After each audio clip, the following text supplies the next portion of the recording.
It's time to leave your cinematic troubles behind. Let the takes flow through you.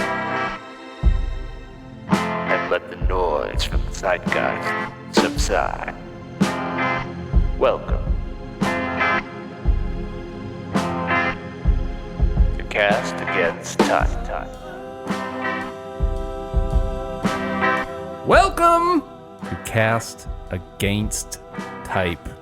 Welcome back. I am here with Mr. Matthias S. Frank. You got it right.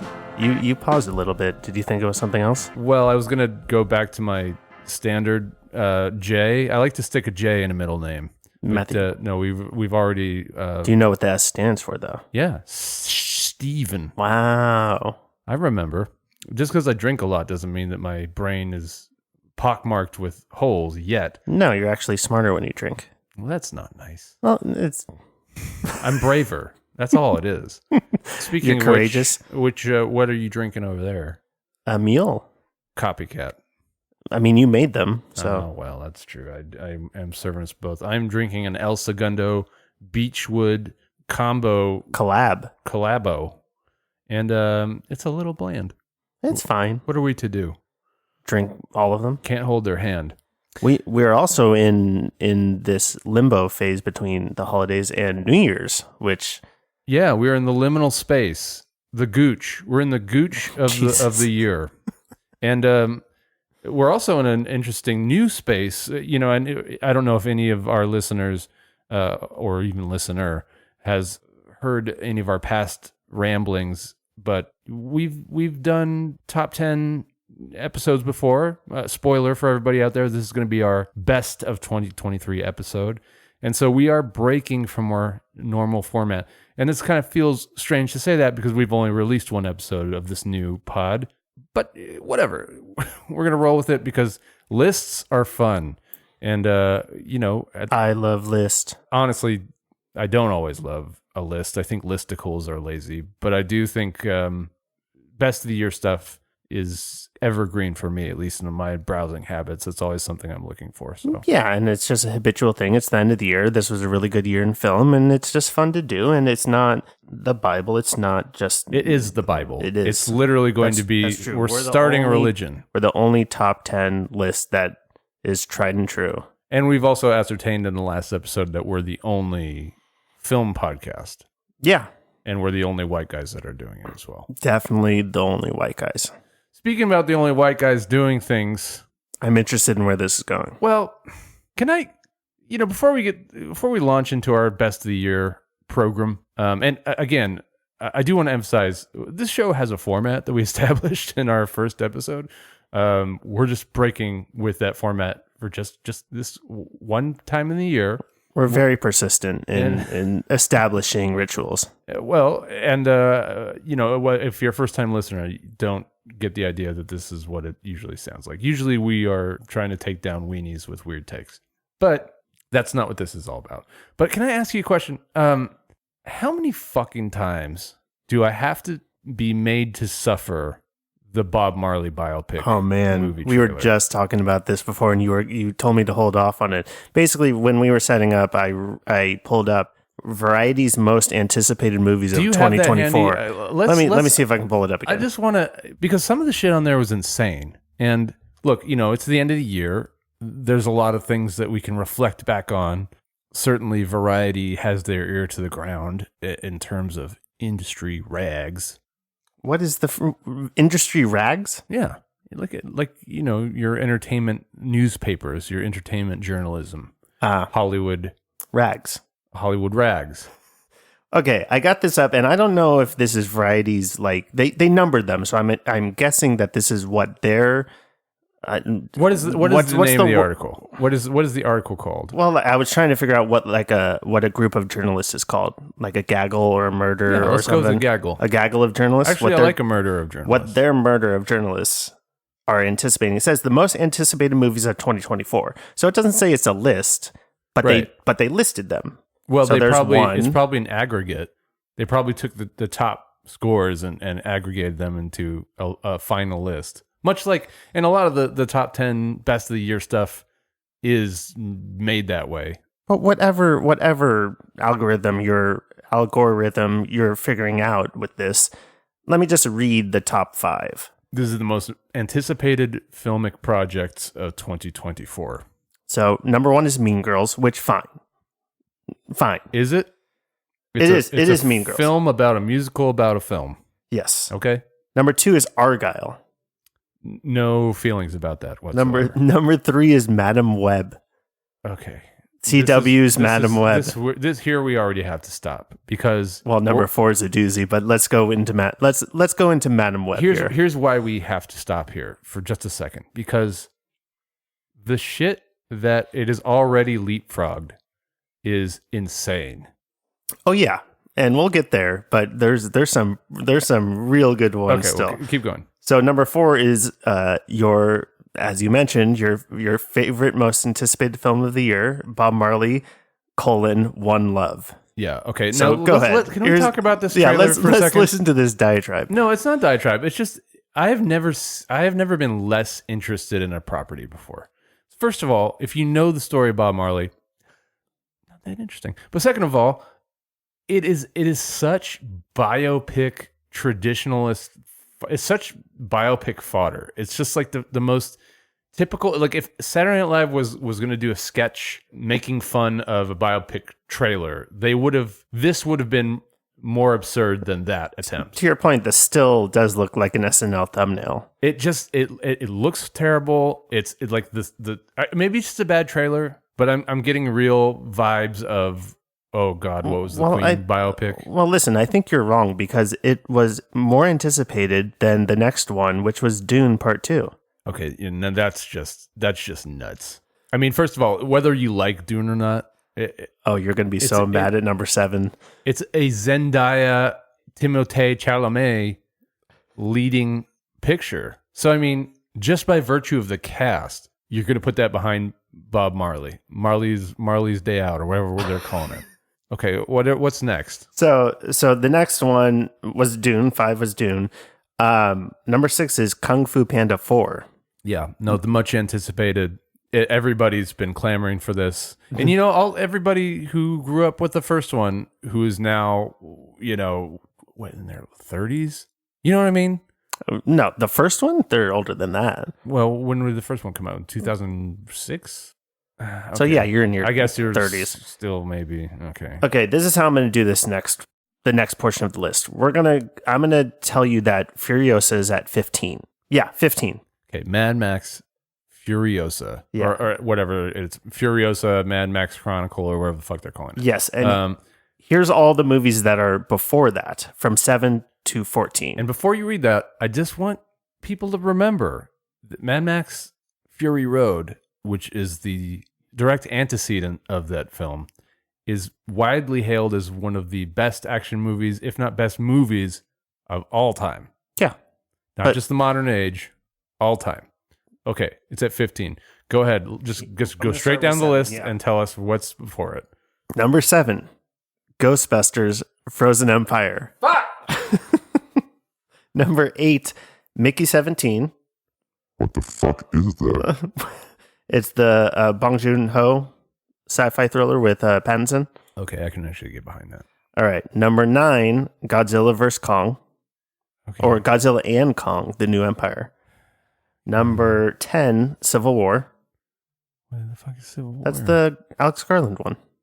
Oh, yeah, no. I mean, Alex Garland is fine. Yeah, fine. Number 11 is Challengers. Again, none of this. Challengers. Zendaya. Okay, but again, I don't have a problem with any of these properties by themselves. It's the audacity of putting not them even to 15 where they yet. are in the list. I'm sorry, go ahead. Number 12, The Fall Guy. The Ryan Gosling, Emily Blunt. I know, I'm just processing You just it. blankly stared at me. My brain is beach balling. Number 13, Back to Black, the Amy Winehouse biopic. And number 14, If, the John Krasinski Imaginary Friend movie. No. That's all before Furiosa for next year. Garfield is right behind Furiosa. The Chris Pratt vehicle Garfield is right behind Furiosa at 16. Variety. You fucked up, Holmes. You fucked up. Holmes. Dude.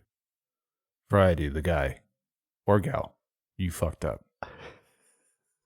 I can't. I don't want to see Argyle. I don't get it. I mean, whatever. It's, I can see where people are coming from. Furiosa, look, maybe it's because, okay, I'll give them a little credit. Maybe they have seen the shining star, the superlative example that is Fury Road, and they realize that it's going to have to be a real moonshot to even approach. No, you're giving them way too much credit. Oh, look, okay, they're not thinking that way. I'm watching the trailer of Furiosa, and even though I'm fucking jazzed when I'm watching it, I'm also thinking to myself, look, I got to curb my expectations a little bit. I'm sure I can't go into it. But you can still anticipate it, fine. And I certainly am. Yeah. And that's the whole point of this article. What are you anticipating most? Well, look, but I One Love or Furiosa? I will acknowledge that you shouldn't go into Furiosa anticipating the same magic as Fury Road. But that's not what they're saying. They're just saying, what am I anticipating going to the movies for? Yes, but just the idea that you would put 14 of those choices above it is just really, I feel myself aging I feel like a weird heart palpitation when I think about it. Like okay, all right. No woman, no cry. Yeah, okay. But am I the alone on this? I mean, you've seen this trailer, yeah? It's bad. It's bad. It's not great. I mean, it's definitely shades of. Every time I see the trailer, I want to see the movie less. And I already didn't want to see the movie. It's Well, what is the name? What is the fucking Queen movie? We Will Rock. I don't know what the fuck is it. Bohemian Rhapsody. Well, it's got serious Bohemian Rhapsody shades, and that is not a compliment. It's got Maestro vibes as well, Maestro. Well, you're just reeling from your experience watching that film. Listen, if it's the same shit, just Bradley Cooper gunning for the. Actually, I don't know the lead. I've seen the lead in a bunch of stuff. He's in Barbie, right? The Bob Marley guy. He's gunning for an Oscar in this one too. Well, that's just studio fodder. I mean, yeah, the only reason what studio is backing this? Well, actually, it's a safe bet. I mean, like those musical biopics are big money. Well, I mean, Bohemian Rhapsody was edited well. You know what you're doing, and you know that I have glassware in my hand. You should be very careful. Look, whatever. The world is dumb. Let's move on to the year. Let's discuss the year just briefly before we launch into our best of. Do you have any, I don't know, takeaways from old 2023? Is there anything about this year that particularly stands out to you that you're going to look back, Matthew, Stephen, Frankus, and you're going to look back in history and you're going to go, 2023, that really was the year that happened? Are we talking about film or just life? No, film. Okay. I don't give a shit about your goddamn life. I think that it was kind of to me, and this will probably be reflected in my list, it was a step back into a lot of films that were more grounded and told a lot of stories about like very grounded relationships and a lot of like broken people trying to find their way through things. And I think that as opposed to big blockbuster stuff, Oppenheimer aside, it felt just very close to heart, very personal. This is the year that filmmakers finally decided to make personal movies. Yes, yes. They've never done it. They've before. never made films from their never past. Been a personal movie. No, but it's more like they're MacGuffins. There's no high stakes. It's very intimate. Yes, there's a lot of very personal airing of laundry movies. Yes. A lot of personal relationship stories for sure. That's what I took away. I was thinking more trend wise. I mean, like it seems like this is the year that maybe not the Marvel thing. Why do we got to give it to them? Maybe this is the year that the superhero thing is done. Dying, not done. It's never going to be done. Well, they're going to take some time to reinvent themselves. It feels like the shtick or whatnot is done. It makes you wonder what they're waiting for because, look, it's not going to take much for them to reinvent the wheel on that shit. First of all, Disney is now sitting on X-Men. Yeah. they still have Fantastic Four in their back pocket, which they could easily exploit and make $1 billion. It feels like they are contributing to superhero fatigue by releasing all this ancillary Blue Beetle Marvels shit. Like, I don't know, but it feels like this end of this year and next year are going to be time where they can put a pause and actually spend some actual fucking time on these things the way they haven't been. And that, I think, is going to be a big difference. So what would you say is taking its place for the moment? Do you think that people are suddenly interested in original stories again? Yes. Or that they're just tired of superhero shit? No, I think people want some stories that they can connect to on different levels. And there's a couple of movies that are from a historical standpoint and context. And I think they're very relevant in our present day. And I think people want to connect in a different way that's not through a superhero saving the day. Do you think we're looking at like another 1970s in the next few years where it's like these big studios might start giving a lot of money to little voices, little auteurs to like do their own projects, their own easy riders? Or do you think they're just going to find a way to funnel those people into their own IP shit? No, I think that's my cynical brain goes like, oh, there's all these cool new filmmakers. They're going to plug them into, fine, if it's not Star Wars or superhero shit, it's going to be whatever the next thing that they already own that they're sequelizing. No, I think if anything, this has proven that those filmmakers, those new faces that are bringing out these films that people are really liking this year, it's proving that they don't need to be a part of a franchise. They don't need to do a sequel. They don't need to be part of a comic book franchise to get their movies seen. And I think that that's been pretty relevant. And I mean, just thinking about my personal list that we'll talk about, there's only one or two directors that are actually mainstream or well known. The rest are up and comers or people that are not. I'd be interested in. Full disclosure, we don't know what's on one another's list. If we were professionals, we would know, and we would also have done research. We've done none of those things. Although I do think it's a little fun when there's a bit of an element. I was going to say, I'd I'd rather be surprised. Yeah. It adds some mystery. What was that? Okay, well, we'll find out.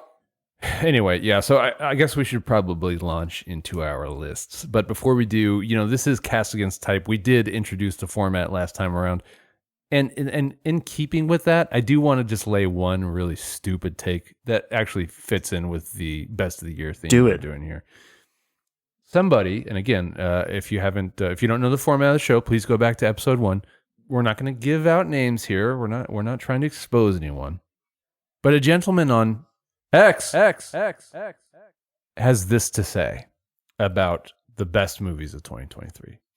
I'm going to read it as it's written, because this is in bold. If Godzilla -1 isn't on your, quote, best movies of 2023, unquote, list, you have no business making a, quote, best movies of 2023, unquote, list. Now listen. I like a Godzilla movie. I like a kaiju movie. I think those things are fun. Those things are candy for me. I appreciate them.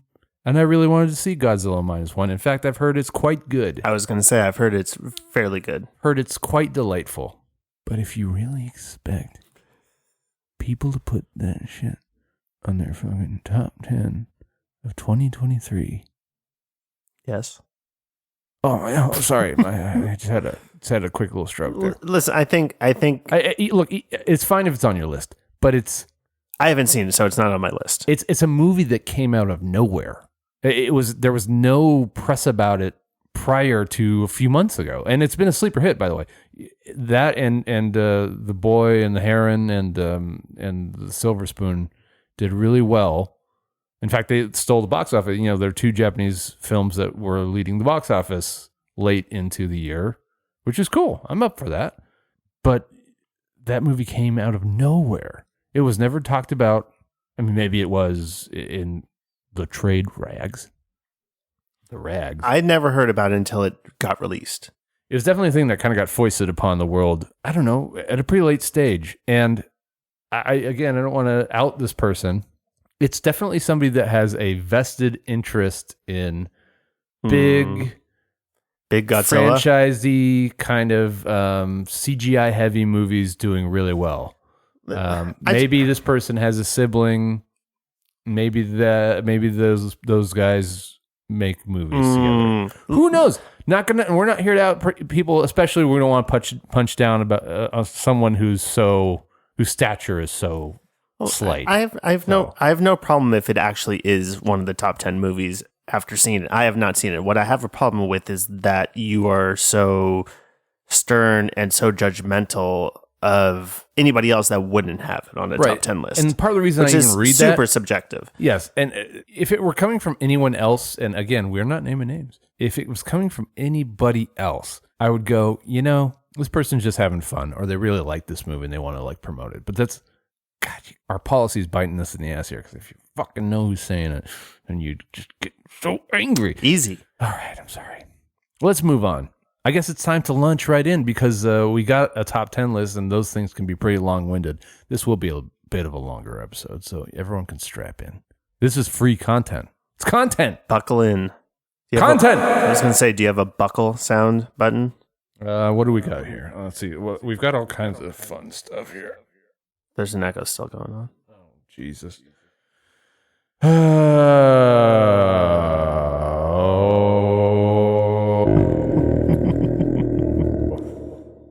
I don't know how this stuff works. Oh my God. Got so many things, so little doodads.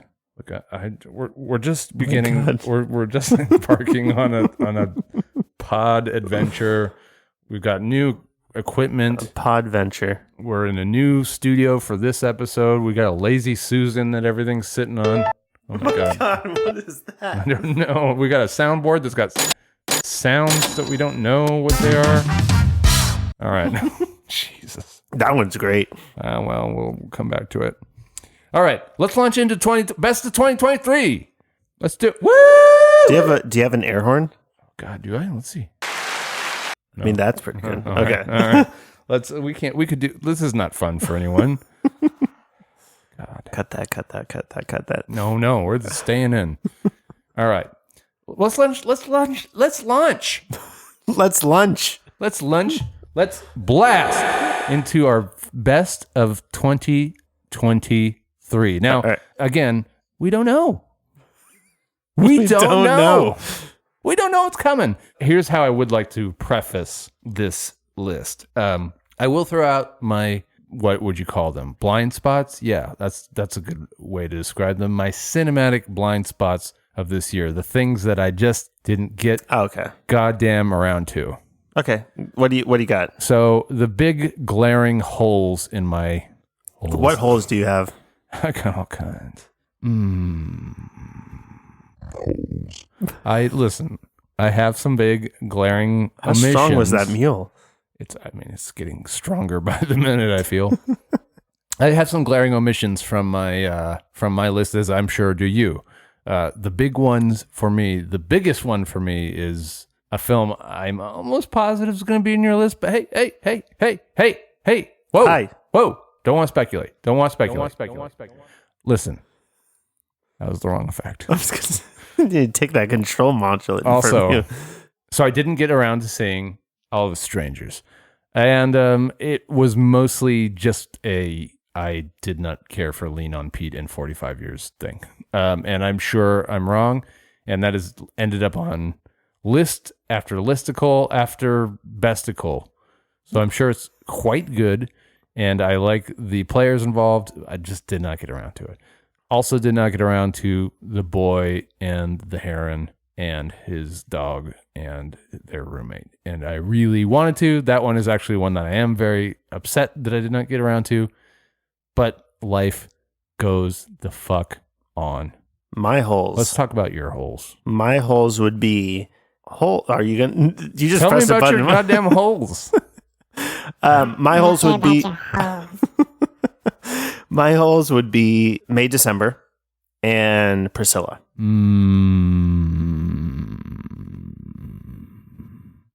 Okay.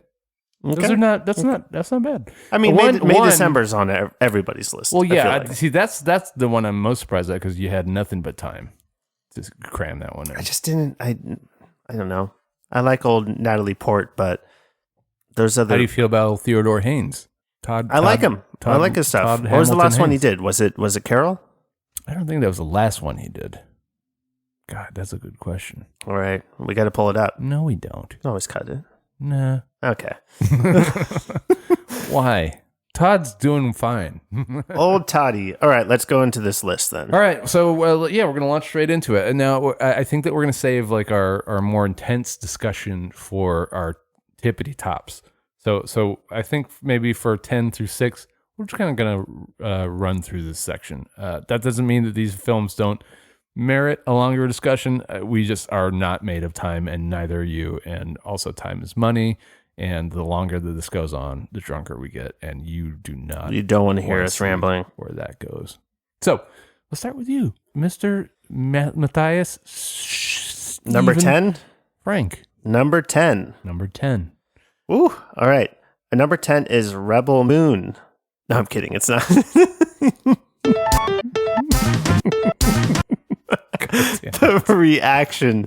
Yeah, no, my number 10 is Spider-Man Across the Spider-Verse. Oh, okay. My name is Miles Morales. I'm Brooklyn's one and only Spider-Man. And things are going great. Oh, yeah. You were supposed to be here at 5. All right, whatever. Whatever? Wow. Whatever? So are you like a cow or a Dalmatian? I am the Spot. That's not funny. Don't do that.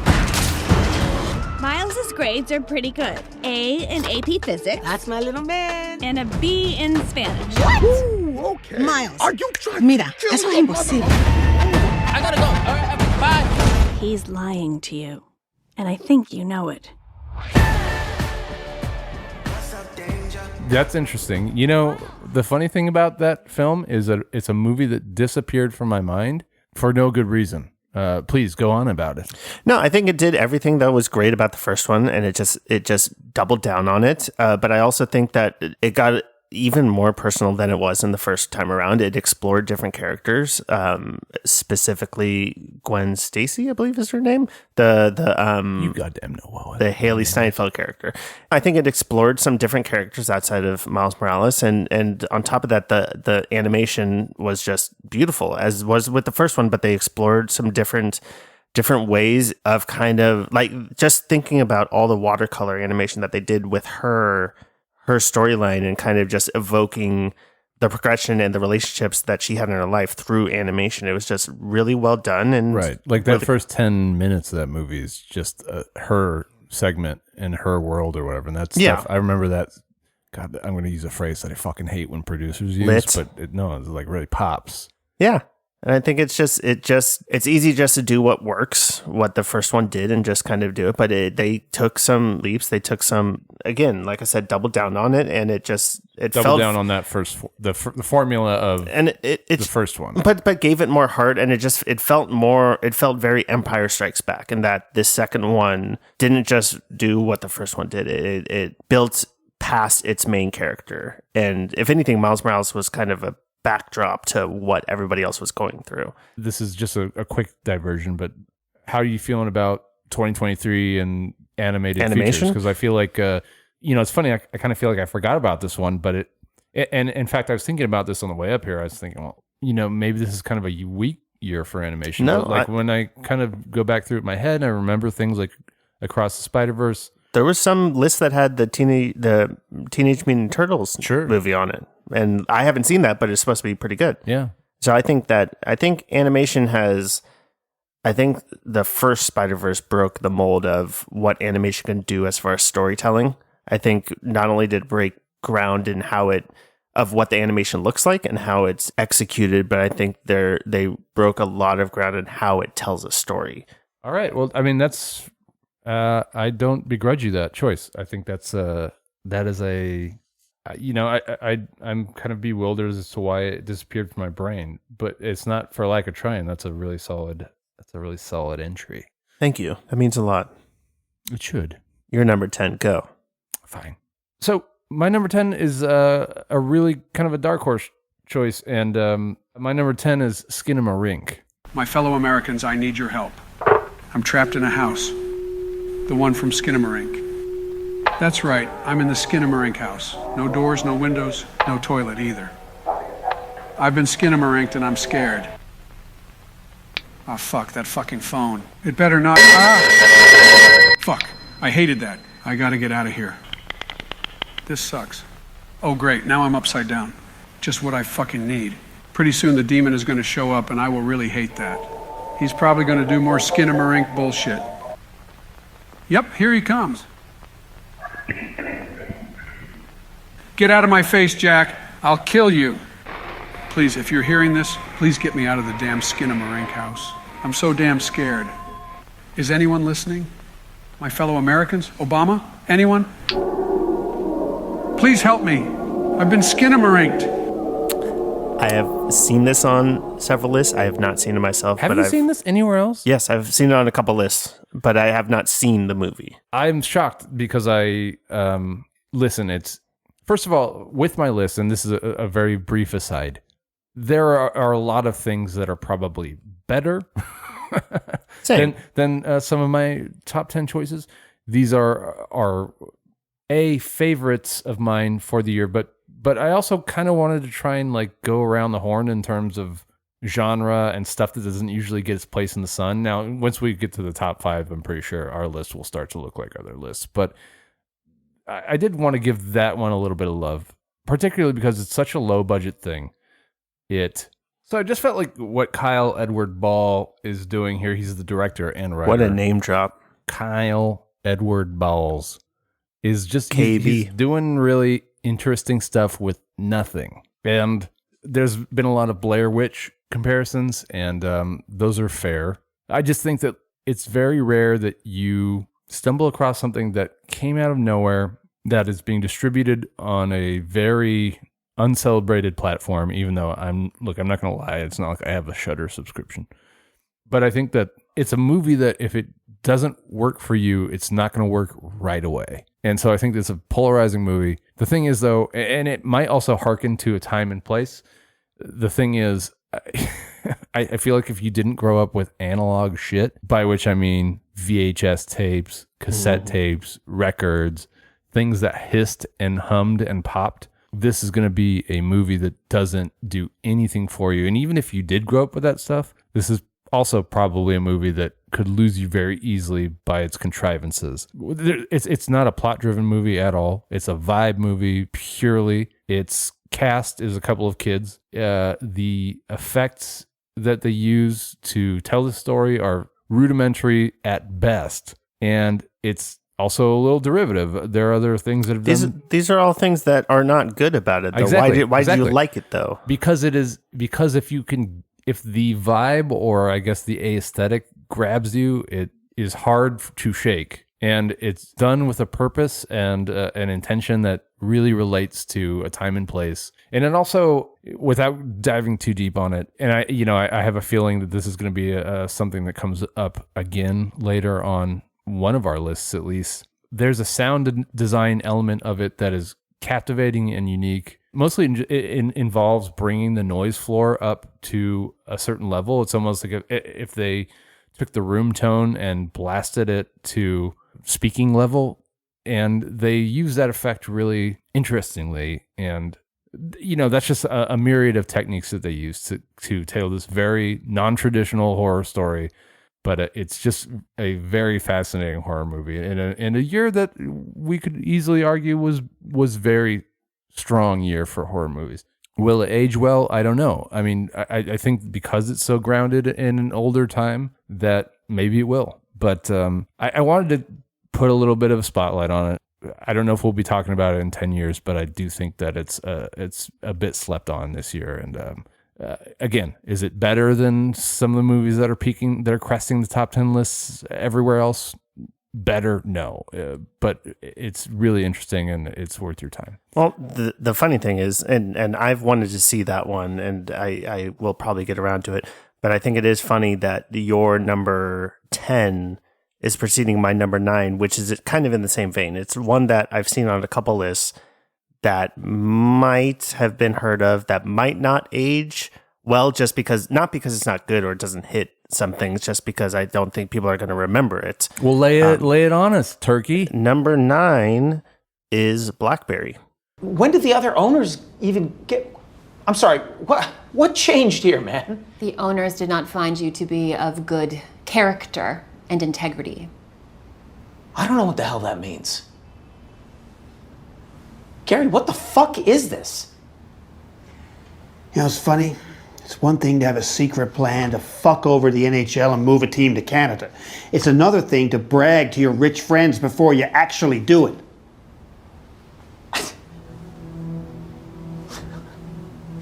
Oh, you guys are so fucking stupid.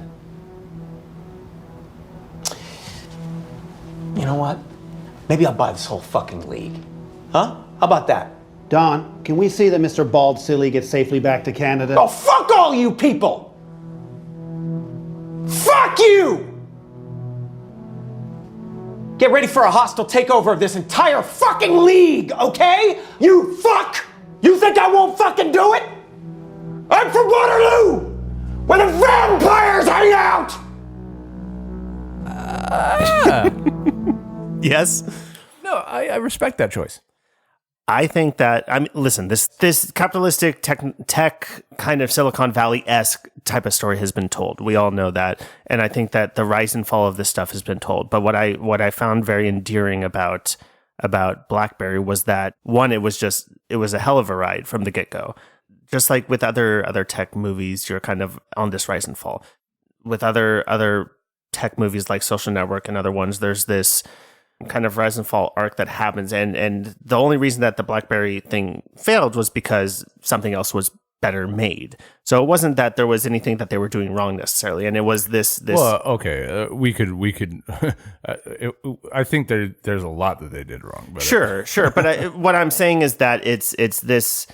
What was unique was that they hit their peak extremely quickly, and they kind of were just flying by the seat of the pants and just enjoying this kind of dream state, and then all of a sudden it just came crashing. Well, and I think, can I ask you?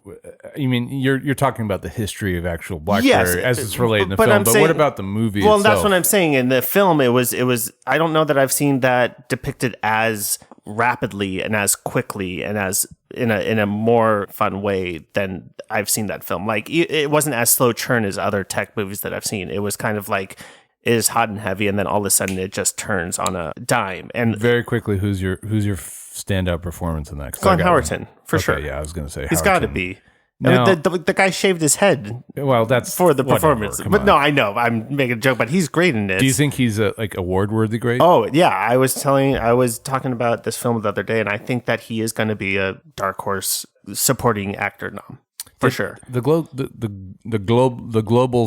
Goons, the Goons but Globes, the global. God damn it, the Global Goons, the Goebbels originals, the Golden Globes have announced their nominees already. Did this get any best comedy or? I think it might got movie. It might have gotten movie. I haven't looked at the Globes nominations. Interesting. But either way, it was very smart. It was the performances were spot on. Jay Baruchel was great. I think there was a lot of heart in all of it. It wasn't breaking any molds with any tropes, but it was just showing the capacity of all these characters and what they'll go to, especially Glenn Howerton's character, to keep on to this dream and the bounds that they'll go to hold on to it. I mean, I see where you were going with the whole tech sector thing and like the capitalist angle of it. And like, I think that's like the strength of that movie is just the way that these guys continue to produce on a level they're not ready yet. I mean, you know, it's shades of Social Network without the gravity. Well, and I think the last thing I'll say is that it depicted really well why these two main characters needed each other.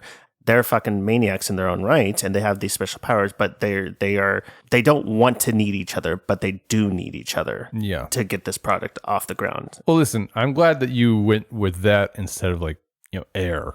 And don't get me wrong, like I didn't hate that film per se, but I just one is about the thing that is being exploited, the other is being exploited by the thing, if that makes any sense. Yeah. Maybe it doesn't. How many drinks are we in? All right. Well, that's a solid choice. As a good number 9. I'm going to move to my number 9. And this is one that we were talking off mic, and I told you that there is a movie in my list that I feel like I'm force feeding, and this was going to be dream scenario, but I am force feeding this film, and I'll explain that in just a second. But my number 9 is Past Lives. This low? It's a top 10.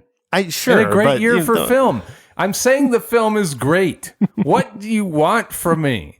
Listen, here's the thing. For the people that are putting in, so many people have put this as their number 1. I don't begrudge that.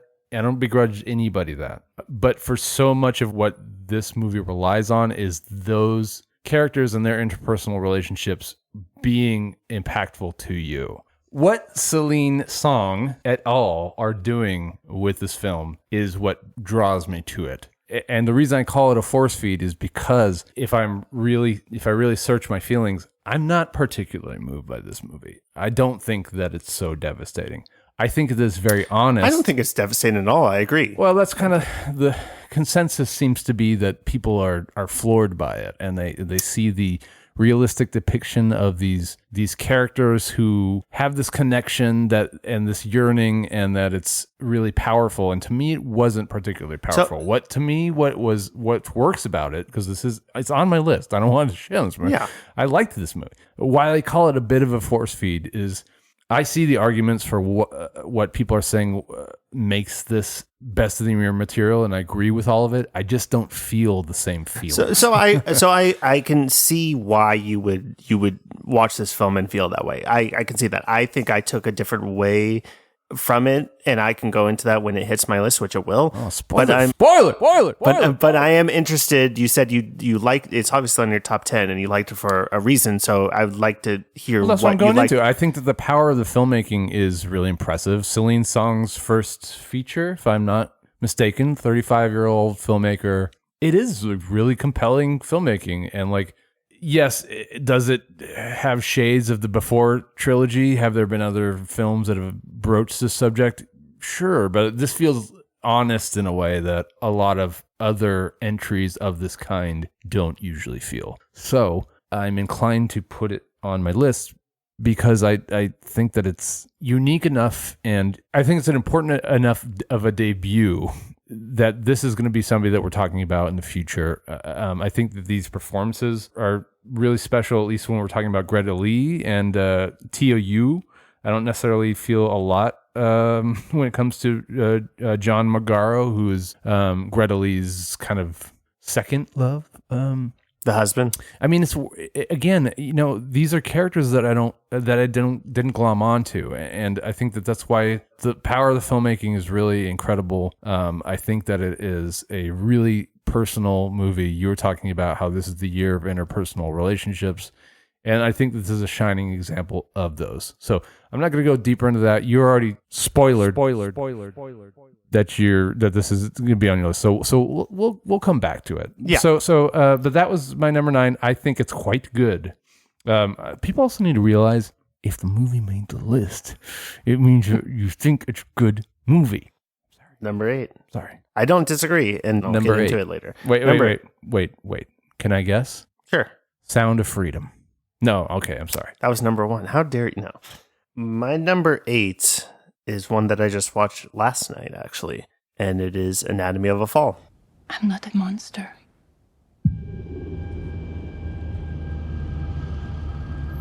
I need you to be precise. Tell me everything. Yes.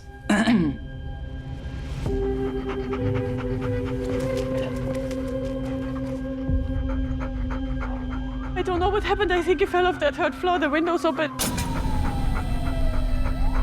The autopsy report is inconclusive.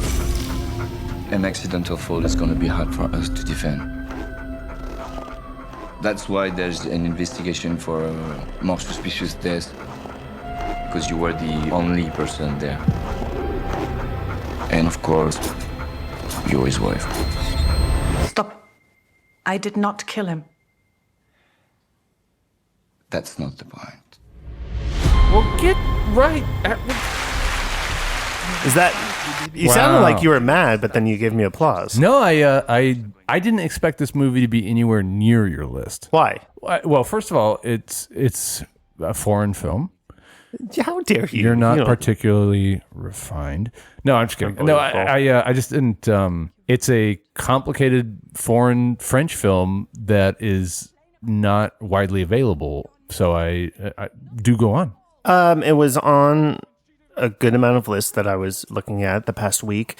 And also, I think after seeing Zone of Interest and seeing the main lead, the main female lead, who was great, and seeing that she starred in this film that was getting some applause, we watched it last night and really thoroughly enjoyed it. You and I did not watch shit last night. Not you and I. No, I never watch films with you because you always get in fights at theaters. First of all, that's true. Second of all, Sandra Huller is the name you're looking for. That is the name, Sandra. Old Sandra D. Made her biggest splash on Tony Erman. Got it. Sorry. The framework of the film is this murder, is this mystery, is this courtroom drama, but you're discovering and unfolding all these personal relationships and these kind of feelings and these different ways that these people have navigated each relationship that they've come across. And I think that was very interesting, in that just like a lot of films on my list, the movie framework is not actually what is going on. The murder is the big splash, but that's not what you're discovering. So why do you call it a murder? Because in that... That's true, because you never really... Spoilers...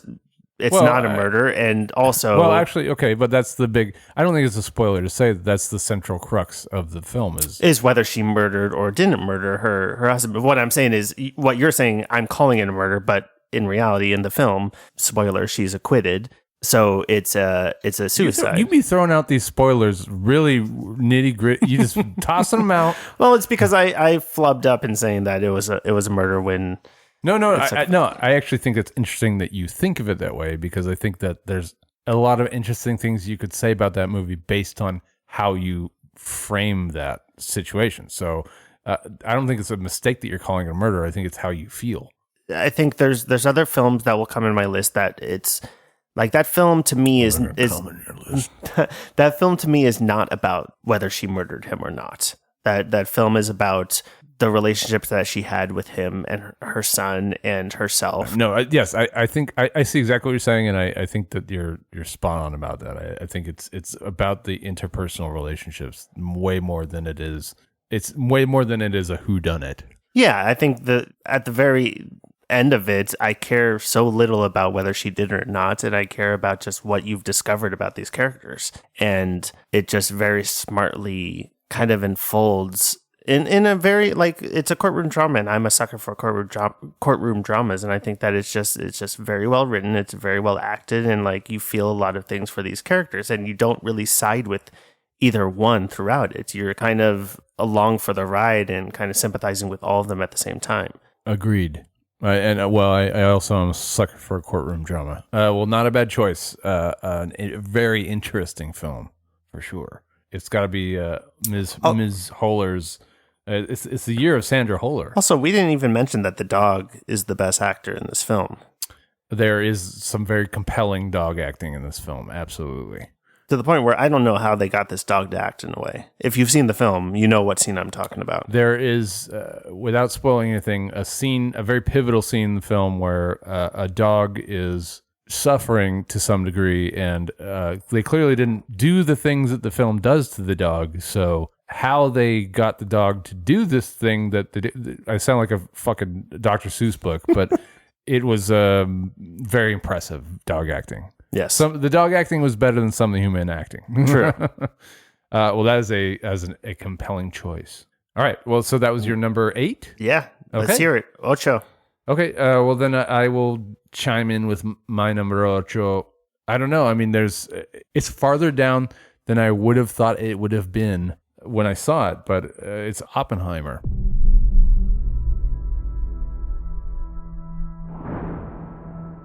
We're in a race against the Nazis. And I know what it means if the Nazis have a bomb. We have a 12-month head start. 18. How could you possibly know that? We've got one hope. All America's industrial might and scientific innovation connected here. A secret laboratory. Keep everyone there until it's done. recruit some scientists. And Build a town. Oppenheimer is a fantastically made movie. So before you get into it, actually, I feel like I should say that this movie was actually much lower on my list than I thought, and it's actually my number 7. Oh, okay. So Okay. if you want to merge these, let's merge. We can. So we can talk about. We can give this a little bit more oxygen than we might have. Yeah. So it was your slot. So go for it. Well, no, I mean, it's lower. It's slightly lower on my list than it is yours, but it is a fantastically made film. I mean, the thing is, what has become impressed upon me about Nolan is that I'm not sure that any of his movies are about anything. they're always technically sound, but there's no depth to it, really. Yeah, but and I've always had my finger on that possibility, but never really quite been able to like solidly come to that conclusion until I got through Oppenheimer and liked it. And but it really is just, isn't it heavy that homeboy made a bomb? And it's big bomb, big deadly bomb. Oh, man. It's like the OC version of Oppenheimer. Bruh. Oh, bomb, big bomb. Build the bomb for us, that's man. That's the message of the movies. Oh, bomb big. Big and bomb, big bomb. Hurt people, man. Oh, man, he feel bad. That's what it's about. Well, yeah, but it's the thing is, the technical mastery of how he makes that film and how he writes it that kind of makes it better. It's not just the technical mastery though. It's that he, and it's not a revelation to anyone that Christopher Nolan likes to play with time. Obviously, that's been remarked upon a billion times, and that's not news. But what is interesting about this film is that he's still playing with his time. He's still reaching into that old bag of tricks. And yet, it's less recognizable in this film. In fact, it's almost invisible, the fact that they are cutting between eras and different points in time and different arcs along different people's stories. Point, he has to use black and white to delineate between. But even though times. he does that, even then, I still feel like it's kind of a sign of a deft hand that is crafting your movie when that stuff fades into the background, and what does stand out is a narrative that coheres. And again, there's a lot of plot in the movie. Is it what it's about is kind of paper thin, but I think Nolan doesn't get his fair shake when it comes to his ability to get good performances out of actors. And again, I think that this movie's a little bit superficial. It's a little bit shallow, but he's really cranking some masterful performances out of his lead cast. And I'm not going to pretend like Cillian Murphy. Killian. Listen, let me have this. Fine. Cillian Murphy. Is it really? Yeah, it's Cillian Murphy. Okay. I believe that Cillian Murphy is got to be first in line for performance of the year. I'm not saying he is the best of the year. I'm just saying that he's I think that he's going to be a very strong candidate and you deservedly so. You disagree that old Bob Downey is the front runner there. Well, that's more of a supporting role, A, but B, that's one of the only performances that doesn't work for me in this whole thing. I think he's twirling his mustache and like leering at the camera the whole time, and like that is actually the stuff that doesn't work for me performance wise. In fact, I feel like without that whole courtroom drama angle of it, without Ansel Elgort. There you go. Without that whole angle, I do think the movie would have actually been about 20 minutes shorter, which again, with this movie, that flew by, so it's not a huge deal. But I do think that whole drama was inaccurate, not particularly well acted, and not that compelling. But that we could argue about that. I think so. Why don't you go on to elaborate what's your number 7? I think the thing that as I watched more movies in the past week, it just kept going further and further down the list. And I think what happened was, well, to your point, if it's on the top 10, it's on the top 10. It's a great movie. I love the movie. I would watch it numerous times. It's a great movie to me. I enjoyed it. Have serious rewatch factor. Yeah, and it will get even more stern. This kind of thought process as we go up this list is was there some fat to cut off in it? And I think there was with this film. I think there was some things that didn't need to happen. There was some things that he didn't need to explore, that he kind of got long in the tooth with, and wasn't as cutthroat with what his vision was. I think there were some things with Florence Pugh that was a bit off. I don't think Emily Blunt was utilized well. I think, to your point, there was a court drama that was a bit longer than it needed to be. So if we're talking about best film technically or even overall, there's things that it could, like I said, cut the fat of these films, whereas films on higher up on the list didn't have that. They never had a scene where there wasn't a purpose to it. There wasn't anything that they were just leaving on the cutting room floor to add in. Oppenheimer just has a propulsiveness to it. It's taken a very dense history and compressing it into a relatively short space, despite its 3-hour running time. And somehow not only does it manage to never leave you behind, but it also feels like it hasn't left any angle of the story uncovered. Now, of course, it has. The full story of how the bomb was developed is massively more complex than what you see, but that's the brilliance of the film, aside from its performances, is that you walk away feeling like you got a complete and compelling overview, even if you didn't. And, notwithstanding any controversy about leaving the bombing of Japan out of it, which, we'd need a full episode to unpack. So, but do you feel like this movie is about anything else than Big Bomb Scary and Man Feel Bad? I think it does a great job in exploring the ethical dilemma of the time and of the person in that role. Past that, I don't think there's any interpersonal relationship stuff happening. I think it's just doing the same things for 3 hours. So, well, I think that they are grappling with the moral landscape of making a bomb that kills hundreds of thousands of people. Sure, but just like you said, are they doing anything past that? No, I don't think it's a deep movie at all. But you're saying that the thing that weighs the movie down on your list is that it has fat to cut. But I'm wondering what really works for you and what really doesn't. So, would you say that its biggest drawback is that it goes on a little bit too long? I would say that it goes on a little bit too long, and that it leans a little bit too much into the communist part of it. And I'm not saying that that's not important.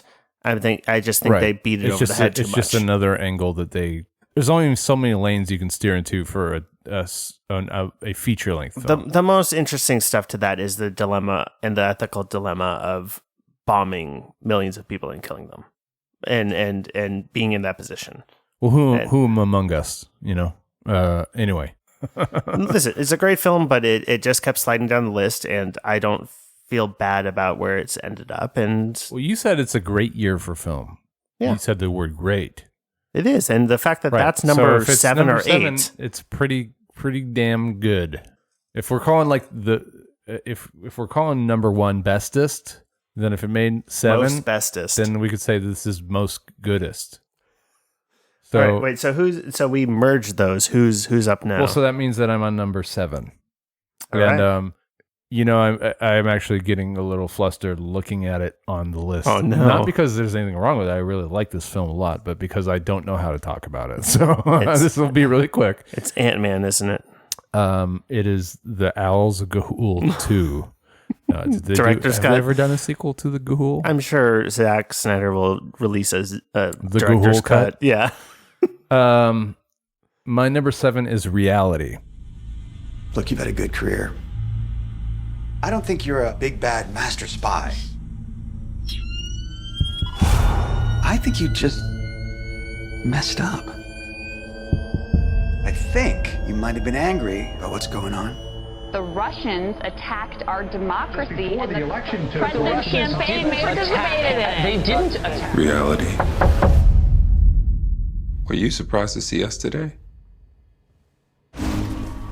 I knew this was going to be on your list, but I have not seen it. How did you know that? Because you raved about it last time we talked about it. But movies. I haven't thought about it in about 8 months. But you literally said that to me last time we talked about movies. You're like, this is a movie I haven't thought of, and it's great. And then I was like, that's going to be on this top 10.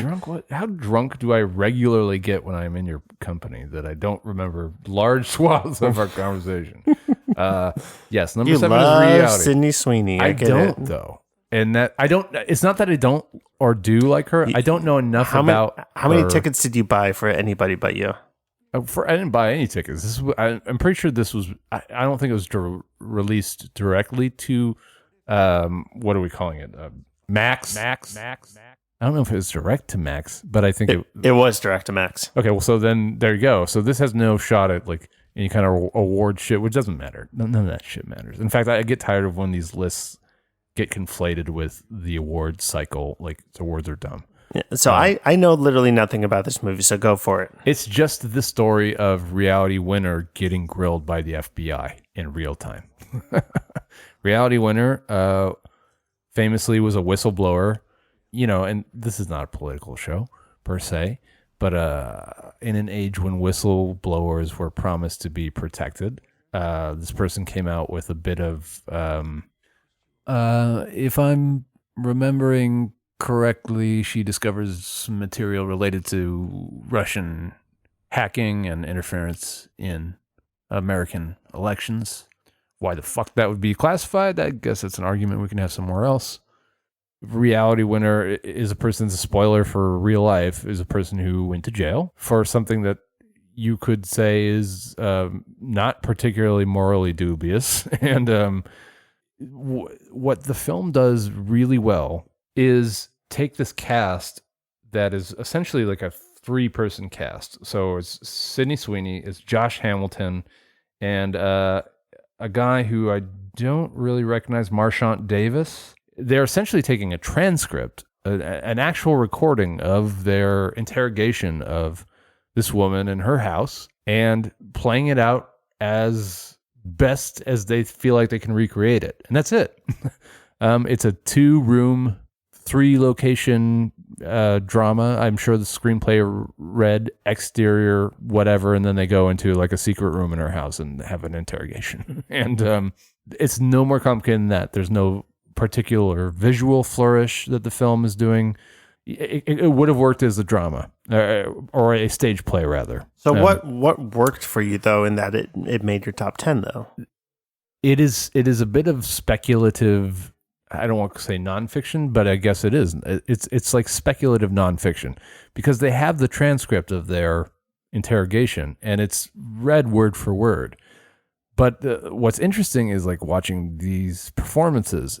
That's where the embellishment is obviously happening. And look, you can probably listen back to the transcript, the audio recordings, and all of the coaching that you would have to do as the director is probably in there somewhere. But they managed to make it really compelling. And maybe it is just because they ripped it out of real life and it's like a real life is stranger than fiction kind of scenario. But I do think that the cast is doing a lot of heavy lifting in just the subtle gestures, the looks, the unspoken performances that they're doing. I think that they, again, I don't know Sydney Sweeney particularly well. I've seen bits and pieces of things she's done, White Lotus, etc. Never watched Euphoria, never ever will. But what they are bringing to that and what she particularly brings to that performance is this claustrophobia that is really impressive and really impressively conveyed, even if it is ripped from an actual transcript. So I really appreciated it, but there's not much more I can say about it. Well, before I get into my number 6, do they explain her name? No, that's a great question. I mean, she probably white trash. So I don't know. I mean, I don't know. No, that's not. That's I'm not sorry, fair. Reality Winner. You're definitely listening to that. She's a goddamn. I don't know if I'd call her a hero either. She's she's an interesting figure. How dare you say that to Reality Winner, one of our listeners? Yes, I'm sorry, our biggest, our only Patreon supporter. Well, yes. So that's all I can say about that. Go. Why don't you launch right into number 6? I feel like you're gonna have some umbrage with this one. You don't know what my umbrages look like. I feel like I do, and you're gonna have one with this one. Let's have because beef. It slid down. Let's beef it. To number 6. Okay. Killers of the Flower Moon.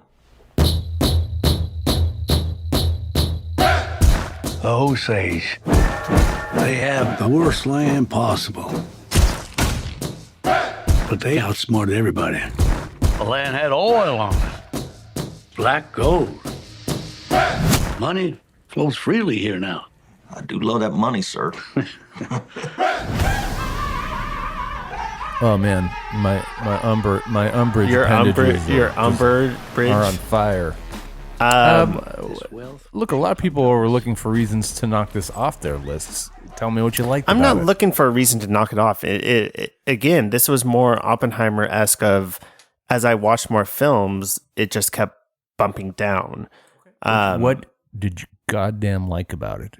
I mean, it's Scorsese. It's DiCaprio. It's De Niro. There's that goes without saying. It was very engaging, very protective of the material. As somebody who read the book, I think that you get a different perspective of it. Somebody read the book. Pinky's out. You read the book too. How dare you? Look at you. Do you have a book button?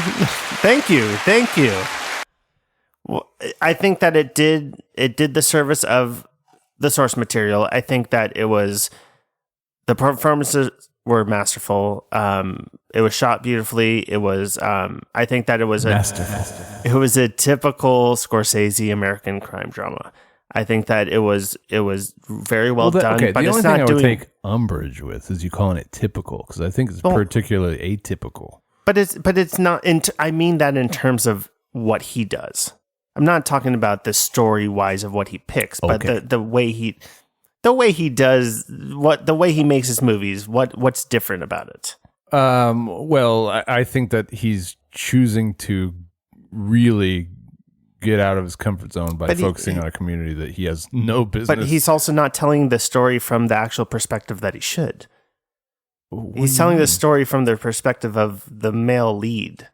Okay, but don't you think if he had tried to do that from the perspective, well, first of all, I think that he's telling that he's giving the perspective of the Osage. I'm giving a sign of money because he's telling it from DiCaprio's perspective because that will sell more money. No. But yes, I mean, I think that you have to have. Well, first of all, that is a white character based on a white person.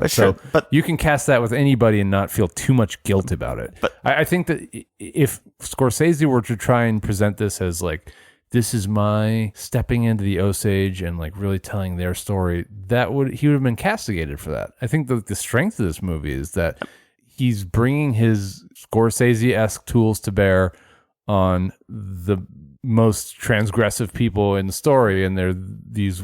I'm not even saying though that you need to tell it from the entire Osage community, but just like the book you can tell it from Molly's perspective. You don't think that they do that? I don't think. No, I can't think of much from the book that they leave behind. I mean, in fact, it's not that they leave details behind. They tell it from a different perspective. They tell it from his versus hers. See, okay, that I would definitely disagree with you. I think that her viewpoint is well represented. I think that unfortunately, and this is a spoiler for reality, something happens to her halfway through her experience, and it makes it impossible. It makes it difficult, rather, for the movie to spend a lot of time with her character. And I guess we could get into that, but anyway, this is what did you value about this film? Oh, listen, I mean, aside from the fact that I think their perspectives could have shifted story-wise, I do think that he does a good job of shedding light to the crimes against those people. Like, that's not to say that Scorsese doesn't do a good job of that, or that he doesn't lean into that as much as he possibly can.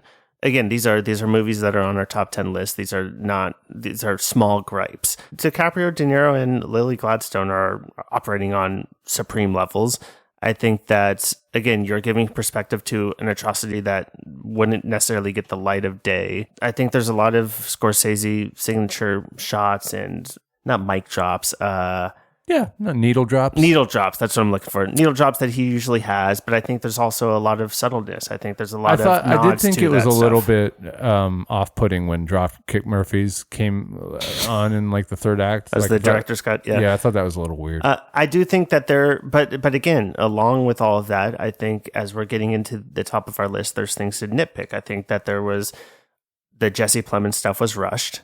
I think there was things that could have gotten into. Don't you think, though, not to cut you off, but don't you think that like they rushed that because to give more emphasis to the Jesse Plemons stuff would have been taking away from the Osage stuff?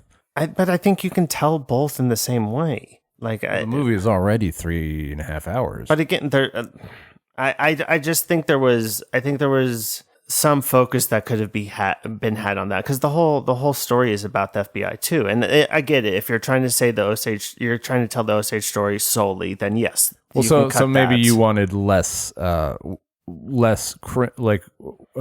bumpkin criminal activity and more FBI origin story. I think I wanted less like De Niro twirling his his proverbial mustache. Exactly. And like that was a bummer to be like, oh, they're just going to tell the people right away that it's him, which the book does not do. Yes. And so I think there was, from that point, it's like, oh, this guy is just puppet mastering from the back, and like you're just following along with him. Okay. And I think there could have been more about the Osage people and whatnot in that way. But you like the film despite these things.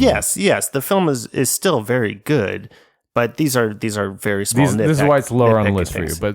But what you like about the movie is, again, it's still everybody in the film operating at a high level. It's still a compelling story. It doesn't feel like 3 hours. You get a good sense of exposure to those Osage people and to a tragedy in American history that people probably didn't know about. So I think there's a lot of good things that happen in this film, or that are done by this film. Okay, we may or may not revisit it later, but I don't begrudge it on your list. What is that? That's your number 6? Number 6.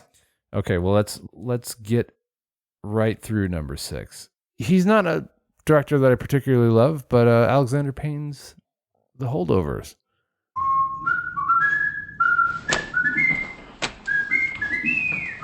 Sir, I don't understand. That's glaringly apparent. I can't fail this class. Oh, don't sell yourself short, Mr. Coates. I truly believe that you can. Every year at Barton Academy, students, faculty, and staff depart the campus for a 2-week winter break. But there are always an unfortunate few who have nowhere to go for the holidays. They're known as the Holdovers. Mr. Hunnam. Hello, Mary. I had you guys stuck with babysitting duty this year. How'd you manage that? You know, he used to be a student, right? Yeah, that's why he knows how to inflict maximum pain on us. I thought all the Nazis were hiding in Argentina. Stifle it, Tully. You just earned yourself a detention, sir. Being here with you is already one big detention. Son of a bitch, that's another detention. Do you think I want to be babysitting you? No, I was praying your mother would pick up the phone, or your father would arrive in a helicopter or a flying saucer. My father's to take you dead. You don't tell a boy that's been left behind at Christmas that nobody wants him? What's wrong with you? There's nobody here, okay? You stay out of my way, and I'll stay out of yours. I think that there's a lot about this movie that people are going to say is generic. I'm going to cut you off again because this is my number 5. Okay, well, so then let's blend merge them. these fuckers. Let's blend them. Let's just intermarry these. I actually bitches. watched this about 4 hours ago. Well, you're just really exposing how the Kool-Aid gets lemonaded. Hey, man, this is life. Okay. Yes, look, The Holdovers, I thought was, I think the drawback that a lot of people are going to cast upon it is how, first of all, I think a lot of people bring this movie up in the same breath as they would Wes Anderson. I think a lot of people are comparing it to early Wes Anderson. Yeah. In this case, particularly probably because there's a Cat Stevens song that gets used. I was going to say, I was going to ask if you love the Cat Stevens song. No feelings about it whatsoever. No. Look, I think it's hit and miss with Alexander Payne for me. I never saw the Tiny People movie, but I do think that what he does well is finds a way to bring subsects of people together in scenarios that they ordinarily wouldn't be in. So, for instance, I think that is it Divine Joy Randolph? Yes, or Divine. I think it's Divine. Divine. I think that the stuff that's going on between Paul Giamatti and Divine Joy Randolph in this film is really well done. And I think the thing that gets lost in a lot of the reviews that you're kind of hearing about this movie is like the actual class struggle element of it. I think that like people are looking at this as if it's just a boys' school, a parochial school movie about an entitled weirdo melting the icy cold black heart of one Paul Giamatti. Well, I think that's the Christmas story aspect of it, or like the Christmassy. I think though the movie's doing a lot more than that, and I think that like that stuff gets lost in a lot of the even like these lists that are praising the movie and like the best of the year stuff. It's all talked about in this like, oh, this movie's got a lot of heart, and that stuff's great, but like to me, like the class struggle stuff is like really interesting and kind of gets lost in the conversation. But like I think there's a lot of clever writing in there where that stuff is concerned. And yeah, I mean, I'm not a sucker for Christmas movie material, but I did think that this did an interesting job of like framing Christmas as a thing that's not necessarily the most wonderful time of the year. And I think that it's bold of the movie to do even that. But just to put my fine bow on it, I think that the locations, the cast, the vibe, the aesthetic. Yes, he went out of his way to say, I want this to be like the most 70s feeling movie of all time, which is a little gimmicky, and I don't necessarily the title credits are hard. Or even the sound mix is it's almost as if they recorded on old mag tape or something. But I can forgive that stuff. I will say if Fincher does that, though, it's great. But if somebody else tries it... Fincher's got a technical mastery that I don't think Alexander Payne has. All that aside, the character stuff works for me. And I do think there's a subtext there that's more interesting than it purports to be. And part of the reason I hate top 10 lists or best of the year lists is that they always get conflated with the awards, as I mentioned earlier. And a lot of people say, "Oh, this is just a role that was tailor-made for Paul Giamatti to finally." Well, I don't know. It's finally. not though. But like, it's just he's just a shining star in this movie, and maybe it was written for him, but he nails it. So just for that alone, I think it's pretty great. Well, hello. Hi. Sorry, I'm late. We're just happy to see you. Madame, the menu? Oh, thank you. Hello, ma'am. Would you like a cocktail to start? Oh, no, I'll just take a cup of tea. Oh, come on, have a cocktail.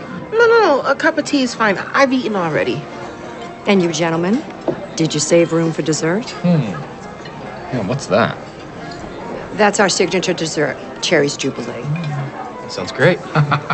Bring the young vandal here, Cherry's Jubilee. I'm afraid I can't. The dish contains brandy. Same deal with the bananas Foster. Yeah, but doesn't the alcohol just burn off? It's still against the rules, ma'am. Fine. I'll order the Cherry's Jubilee. We can share it. I can't allow that either. Can we say it's his birthday? It's my birthday. Oh, happy birthday, young man. Let's get you a slice of cake or some other age-appropriate dessert. Christ on a crutch. What kind of a fascist hash foundry are you running here? Excuse me, ma'am. Do you by chance have cherries? Yes. Great. And do you have ice cream? Yes. Fantastic. Can we please get cherries and ice cream to go? And the check. Right away. Bitch. I would argue that he's not... Well, listen, Paul Giamatti's been around for a long time, and he's great in everything he does. I would argue that he's just awesome in it. And there's...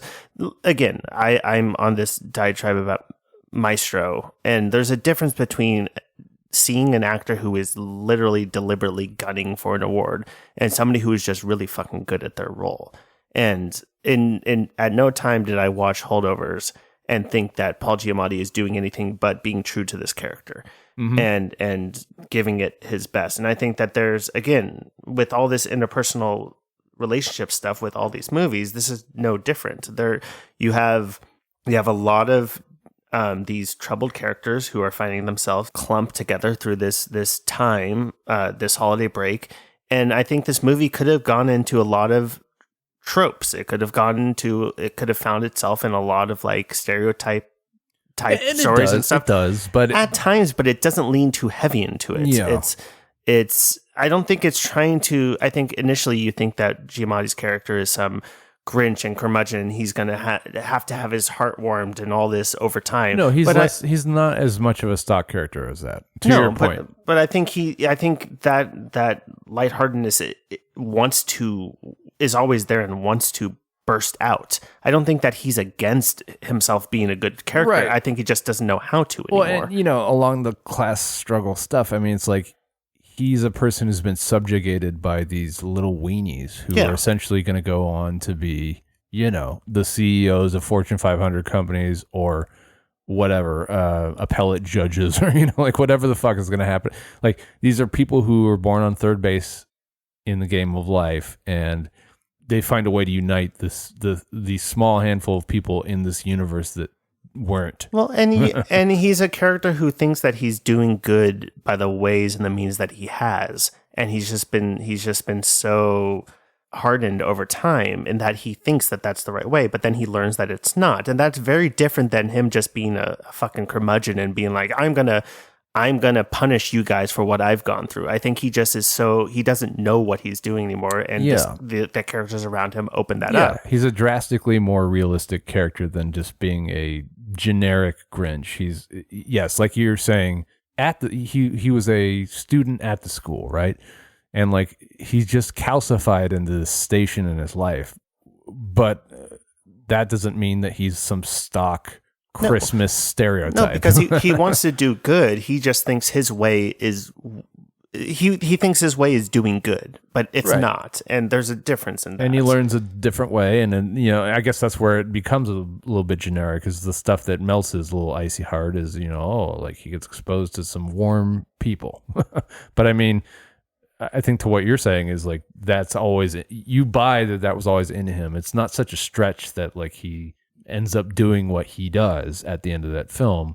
He kind of commits a selfless act on behalf of one of the other characters that maybe you see it coming, maybe you don't, but it's believable. It's not just it's like you say, it's not just a Christmas trope. So all right, well, interesting. I'm surprised that it's it's on our lists at all. Like on paper, it's not a movie I would think that you or I would really like very much, period. But interested to see that.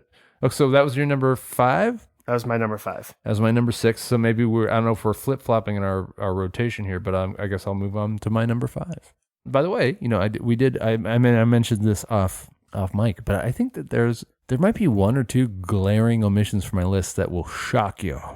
Let's do it. Absolutely just shock you. Now, so with my number 5 here, it's tricky because normally I don't like to blend documentary and I knew there was going to be a documentary on yours. I don't like to do that though. I do think that they are distinct enough that you should give them their own category. And it's not that a documentary can't be a best of the year. I don't know. I just feel like there's usually the field is too crowded. But this has actually been kind of a weaker year for docs, and this one was pretty fucking powerful. My number 5 is 20 Days in Mariupol. Someone once told me, wars don't start with explosions. They start with silence. Лично видим визуально.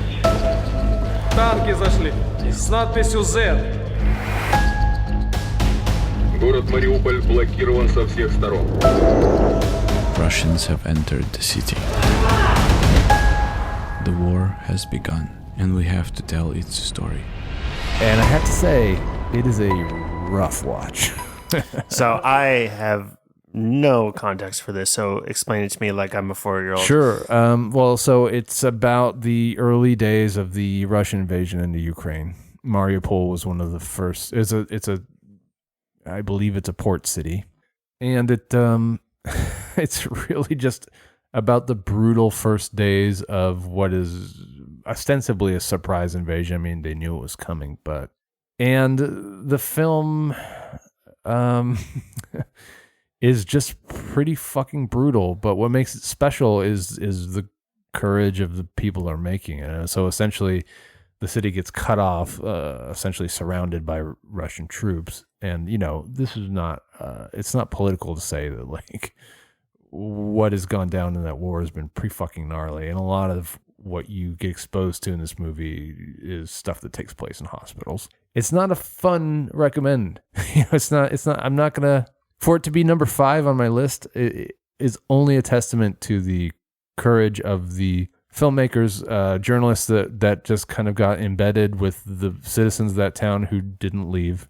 It's ultimately just you watching Russian forces carve their way into town with tanks and seeing the aftermath of that. So outside of the subject matter, is there any technical side of how they execute this documentary that spoke out to you, or that you would recommend? Technically, it's a run and gun, fly on the wall documentary, but I would say that the movie has an interesting dialogue about what is voyeuristic and what is not, like in showing footage from a war. And it's really interesting. And like I said, a lot of it takes place in a fucking hospital, and so you can only imagine what's going on in there. And it's not censored material. You're not seeing. And by the way, this is and this is a movie that's going to be shortlisted on a lot of, at least in terms of like awards shit. And again, awards don't fucking matter, but this is going to be an Oscar contending film, I'm sure. But I think that, what makes it different than, say, just watching a clip show full of war atrocities is this kind of this dialogue that the movie is having, or that the documentary is having, where it's kind of questioning whether what they're doing is voyeuristic or not. But, an interesting element of the film is the doctors in this hospital are very insistent that the cameras be there. And, ultimately they kind of just err on the side of, we have to show the world what's happening. And that's what is so kind of powerful about it. But it's fucking brutal. And, like I just said, it's not like a Saturday night watch. It's not even like a Wednesday night watch. I mean, it's like be prepared. It's the least life affirming movie you can possibly see. And they don't spare the gory details of massacred children and et cetera, et cetera. It's pretty fucking brutal. So I won't dwell on it, but just to say that it's, and again, I normally wouldn't include, I do think we should almost do like a documentary list and a fiction list. I think that documentaries are usually such my bread and butter that every year I could easily come up with a top 10. But this year's been a little bit more difficult. There's a lot of derivative doc stuff out there, and this was a really impressive and kind of courageous, not to overuse that word, but it's a pretty courageous piece of filmmaking. So, well, that was a courageous pick. Yeah, I'm the hero here. You are. Not the filmmakers, me, for highlighting their exploits. Well, I will have to check it out. But we are now in top the territory 4 of where I think that we can kind of let our hair down a little bit and kind of get into some of these. And you're on number 4. Oh yeah. Okay. Number 4 is one that we've talked about before, and it is Past Lives. There's a word in Korean, inyeon. It means providence or fate. Do you believe in that? That's just something Koreans say to seduce someone.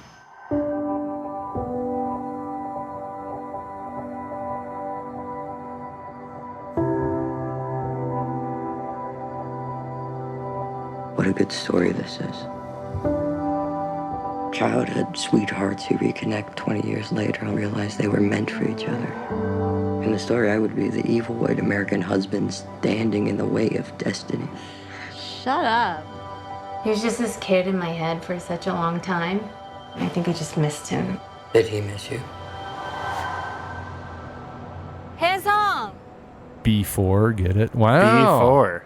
Wow. I actually, just by all the emphasis that you put on interpersonal relationships and such, I almost thought this would be higher on your list. What do you like about Old Past Lives? So you talked about how you couldn't relate to the characters, right? And you couldn't, and that's kind of what pulled you away from it.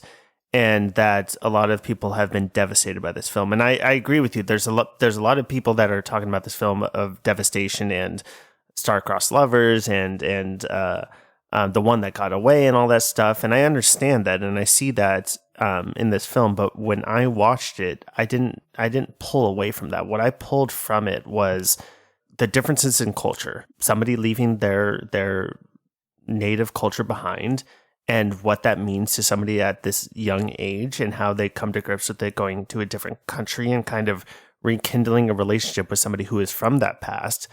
But also, I think instead of being devastated by the story, I found myself kind of smiling throughout it, because I think it was very mature and very wise in how it tackled these situations, and that you have this love story and this rekindling of I guess star-crossed lovers that could have been very tropey. That could Would have you call them star-crossed or just a never destined, I guess, never kindled. but it could have fallen into, oh, he's back in her life and they're gonna fall in love and she's gonna leave her husband, and like very tropey, like stuff that could have happened. And I think that's the strength of the film, is that they don't lean into familiar. But they acknowledge it, at least. They acknowledge it, and they say that's something. But you know what?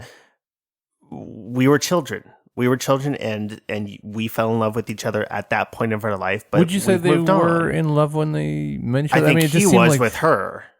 Yeah, okay. It almost feels like they are.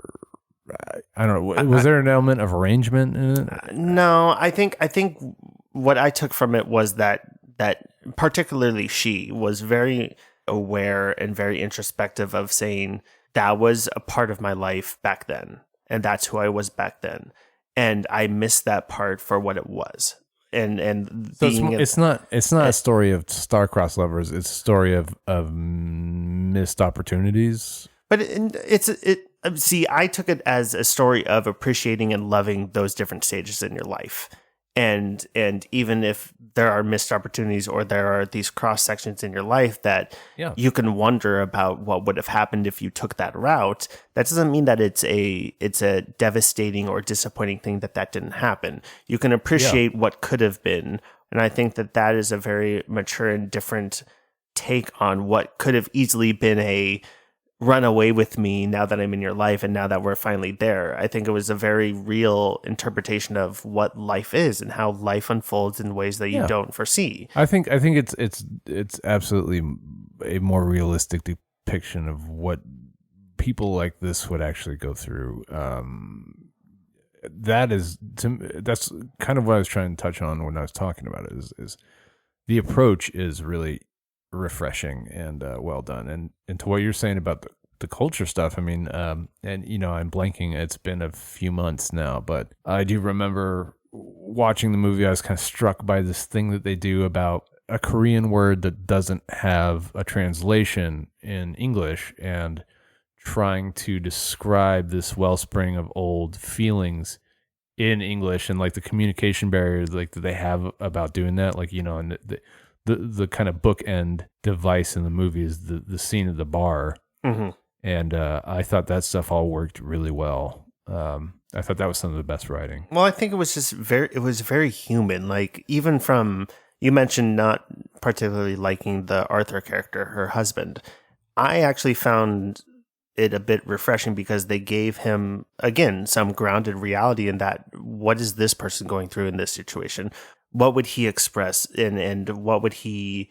And they could have easily gone into this trope of the angry husband who's gonna yell at the other guy and do all this stuff. And to be clear, what I don't like about the character is that if this character existed in real life, I would be, I don't want to say disgusted, but I'd be equally nonplussed by his lack of resolve. I feel like they all kind of tiptoe around saying what really needs to be said, and maybe that's the point. But I do think that there was something, to me, part of the reason that it's not higher up on the list is there's a frustration on my part. But what's seeing some of that? But what's the frustration? Because it's a very delicate situation that there's not really a clear answer to. I guess the frustration is it's clearly a story born out of people who haven't had enough life experience yet, and that's not that's not one necessarily character hasn't. She has, right? But all I'm saying is maybe that's the point. It's just it's not material that I'm particularly captivated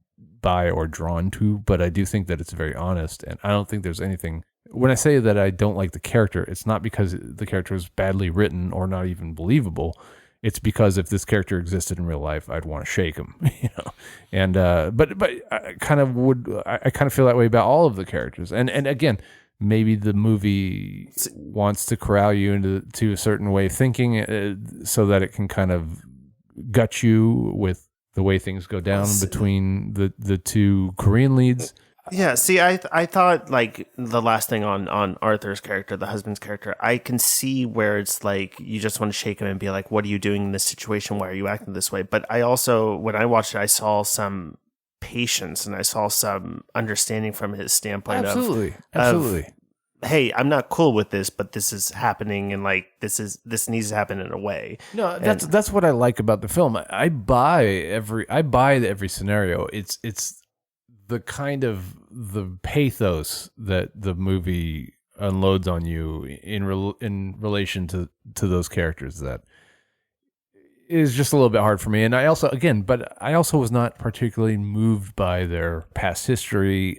I don't think that we see enough of a quote unquote romance. Now they're kids, you know, at the beginning of the film, but there's nothing about that was so compelling to me. And there's nothing about the way they reconnect via Zoom or whatever that made me feel like that I was so invested in their potential romance. Well, and I agree. I don't think that I was ever invested in their rekindling or them. I never rooted for them to get back together. I think that I was interested in how it was clear with her that she was like, this is not something I want. I have a kinship here, but it's never going to go into that. But he clearly does. And I think I was interested in how she was going to navigate that. Right. And appreciate a very important relationship that she had in her past that she really took into consideration and really liked, but now was moving in a different direction that he wasn't, and how they were going to come to an understanding with that. I fully support you there. I think the film, again, there are lofty emotional things that worked for a certain audience that didn't necessarily work for me, but I think the movie is still really well written. It's an amazing freshman effort for Celine's song, and it's wholly unique, and hopefully we see her expand on maybe a different premise with some of the same storytelling techniques in the future, at least for me. But I think that, look, it made both our lists. It's a pretty special film. So, and again, I call it a force feed because I feel like there are feelings I'm supposed to have about it that I don't necessarily share with everyone else that watched it. But I can't deny that most people that see this are having a pretty strong emotional reaction to it. So yeah, I agree. I think my interpretation was there's a lot of feelings that you're supposed to have with it, and I was pleasantly surprised that I didn't. Like, I'm a big softie with movies, and in movies higher on my list, I will address that, but I was pleasantly surprised that the emotion that I felt with this movie was more happiness and more contentness than I thought I would, reading other people's reactions to it. All right. Well, anything else to say about Past Lives? That is all. Let's hear your number 4. Okay. I will move on to number 4. I think this one might be high up on your list if it's in there at all. My number 4 is Poor Things. Wedderburn became much weepy and sweary when he discovered my whoring. I find myself merely jealous of the men's time with you, rather than any moral aspersion against you. It is your body, Bella Baxter, yours to give freely. I generally charged 30 francs. Well, that seems low. Yep. Okay, well, say no more. Say no more. Yorgos Lanthimos has not been a stranger to my top best of the year lists in the past. It's interesting, you know, this movie's really interesting because, or in light of The Favorite, It's interesting that nobody talks about that movie anymore. And that They movie's don't. You're right. 3 years old, 4 years old, maybe older. Well, it was an awards contender. Olivia Colman won. It was a big deal Yeah. at the time, but it's funny to see this film. It's interesting to hold this film up alongside that one because Emma Stone is doing things that are similar in terms of the absurdity. But here's what I'll say about this film. It may have converted me on Emma Stone. I've always been an Emma Stone fan. I love her. A way to fucking hipster it up. Look, Thank you. Way to just, I got there first on the old Emma Stone train. Wait. Why haven't you liked Emma Stone? It's not that I don't like her per se. But that's literally what you're saying. No, what I'm saying is the roles that people celebrate of hers have never been that special to me. Like which one? Birdman was not that special to me. She was great in La La Birdman. Land She was not great that in special. She won the Oscar for La La Land. All right, whatever. This is all subjective. To me, there's nothing about you hate Gangster Squad. We get it. I do hate Gangster Squad. Yeah, I'm okay saying that.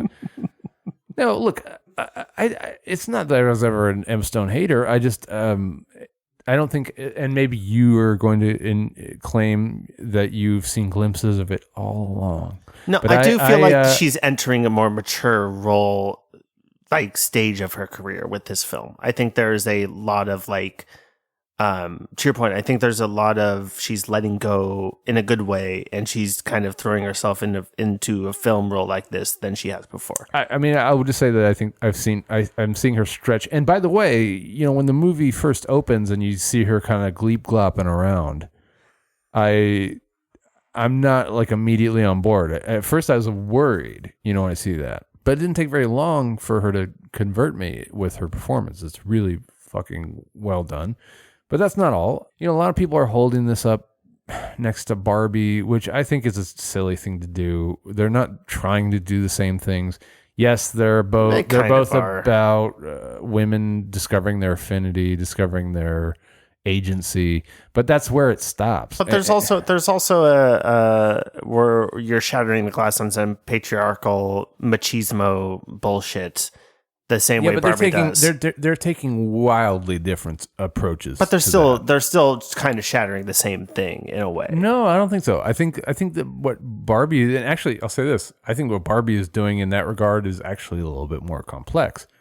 Yorgos Lanthimos is not, I'm not saying he's making a superficial movie. There's a lot of subtext in there. I just think that what this movie is about is playing with mythology, playing with the conceit of what it looks like when you take how would you describe her character? A fresh case, a fresh start? Because I mean, it's a baby brain in a woman. So I mean, to me, it's like approaching doing a feminism, but doing it from the perspective of a character who's essentially experiencing a patriarchy from the perspective of a baby and then an adolescent and then finally an adult. But the fact that somebody in a baby form can diminish these statuses of a patriarchy the way that she does with Ruffalo's character and other characters is poking fun at a patriarchy. Yeah, that's what I mean. But it's doing it in a different way than Barbie is. Anyway, I don't want to go on and on about the comparisons between those movies. I just think they're not doing quite the same thing.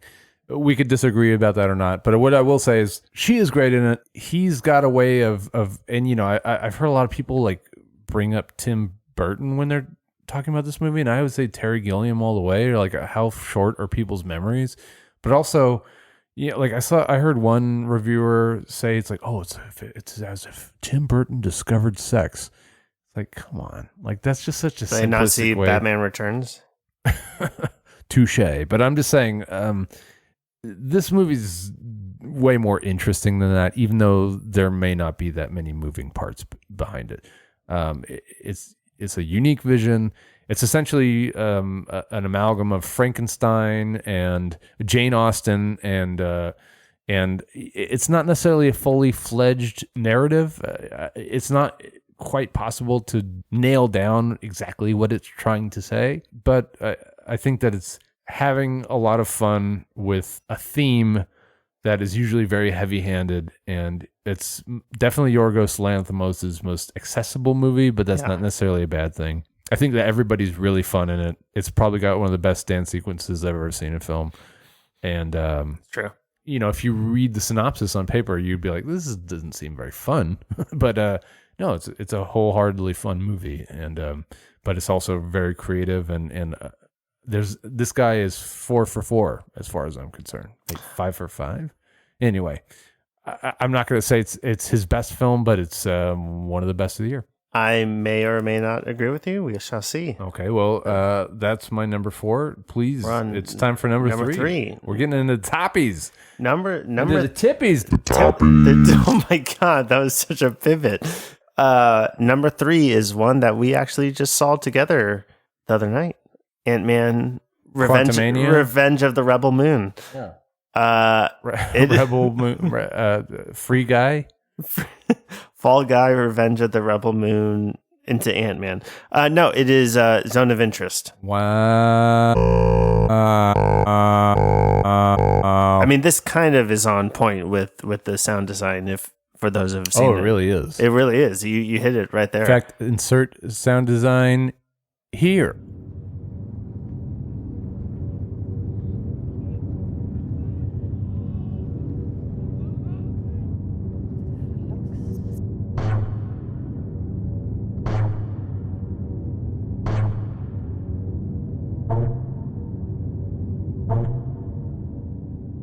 What a fucking movie.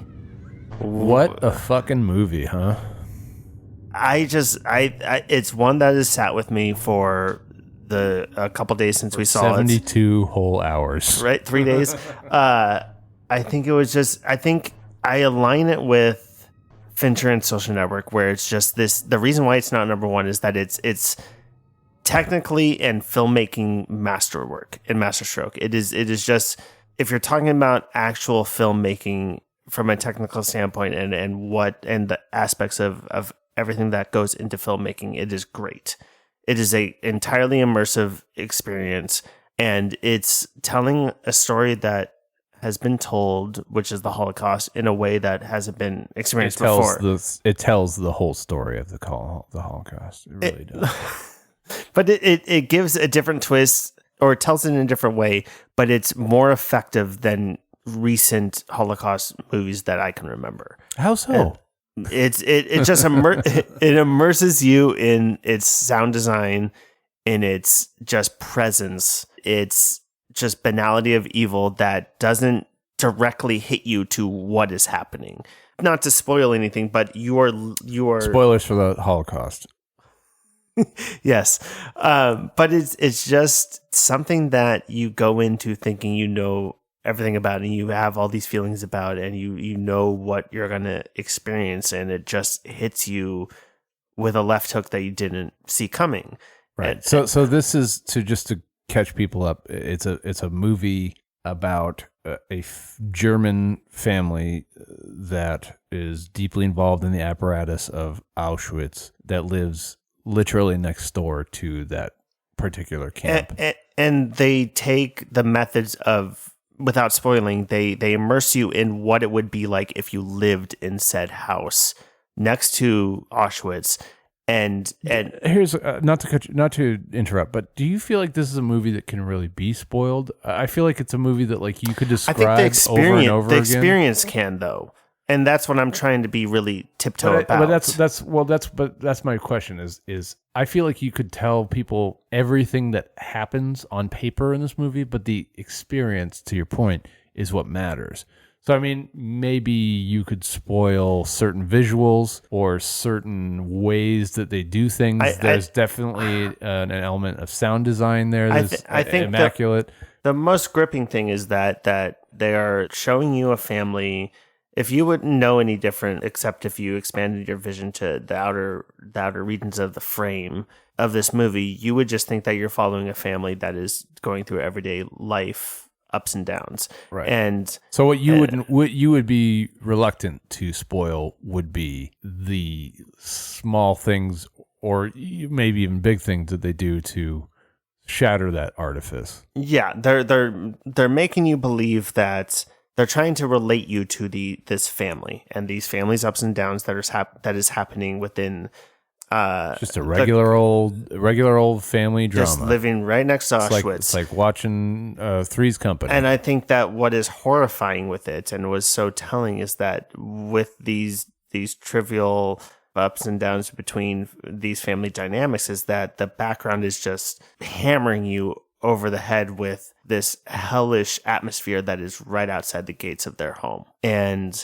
I think that there's a lot of movies in the past that I was going to say glorify, obviously don't glorify, but that show the horrors of what happened within the walls of these camps. Well, listen, I'll say this: when we both saw the film together, and we had a great viewing experience seeing it. We saw it at the old Vista, which we remarked upon in the last episode. I don't think I've ever been as turned on by a movie as this one. You know?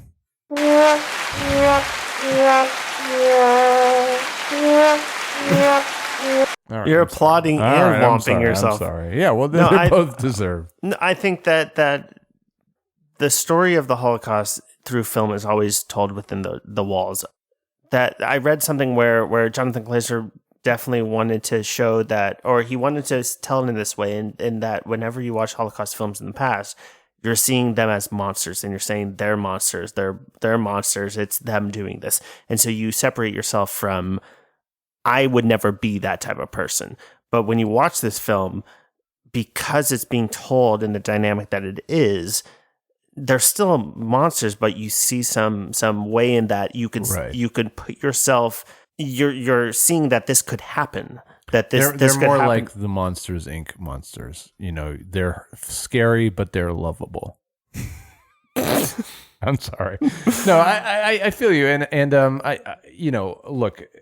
Obviously, they're never portrayed as likable people. I don't think you ever lose the scope of them being evil. I do think, though, yes, there's more of a human element with them than there is in other. Yeah, there are enough threads of a domestic drama that you can follow and forget about their evil. They're not just villains. You're dealing with a marriage dynamic that he's being transferred for work and she's pissed about that. Like, that's not, you don't get that in other Holocaust films. You're being treated to slices of a family life that are actually fairly idyllic, I guess, and I mean, obviously but it makes we live with the hindsight of history. So it's like the movie's doing a good job of bringing you into framing this in a lens of a family that doesn't have historical perspective. But it makes you uncomfortable in even more in that way, because you're considering being in the same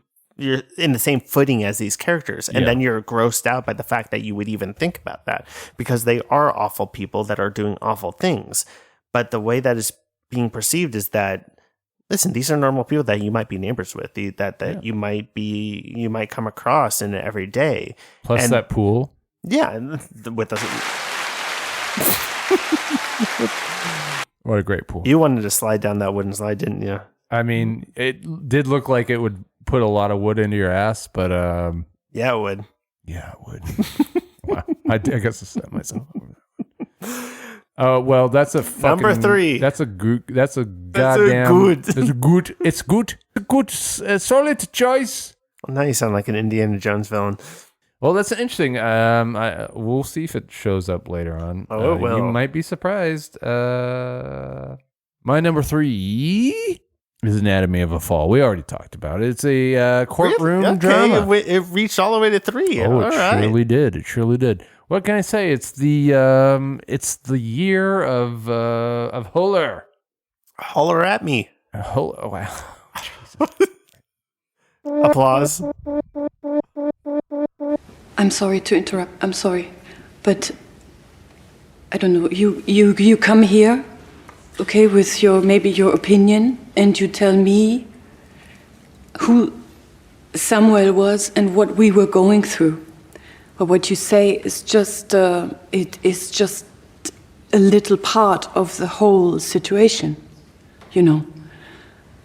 I mean, sometimes a couple is kind of a chaos, and everybody is lost, no?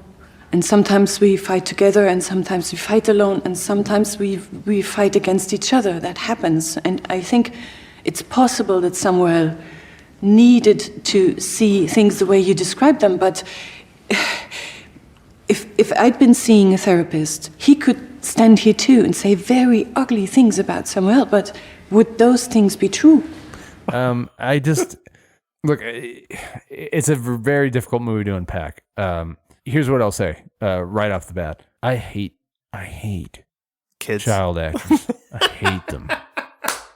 I hate them. He's great in it, though. He's very good. Like this might be a conversion of sorts. Like what about the dog, though? Come on. We okay. We'll get to the dog. Look, no. What this movie is doing is it's playing on the paranoia of. I think it does a lot to expose you to the ways that the justice system isn't interested in justice. It's not interested in revealing the full narrative of an actual event. The movie's interested in doing that.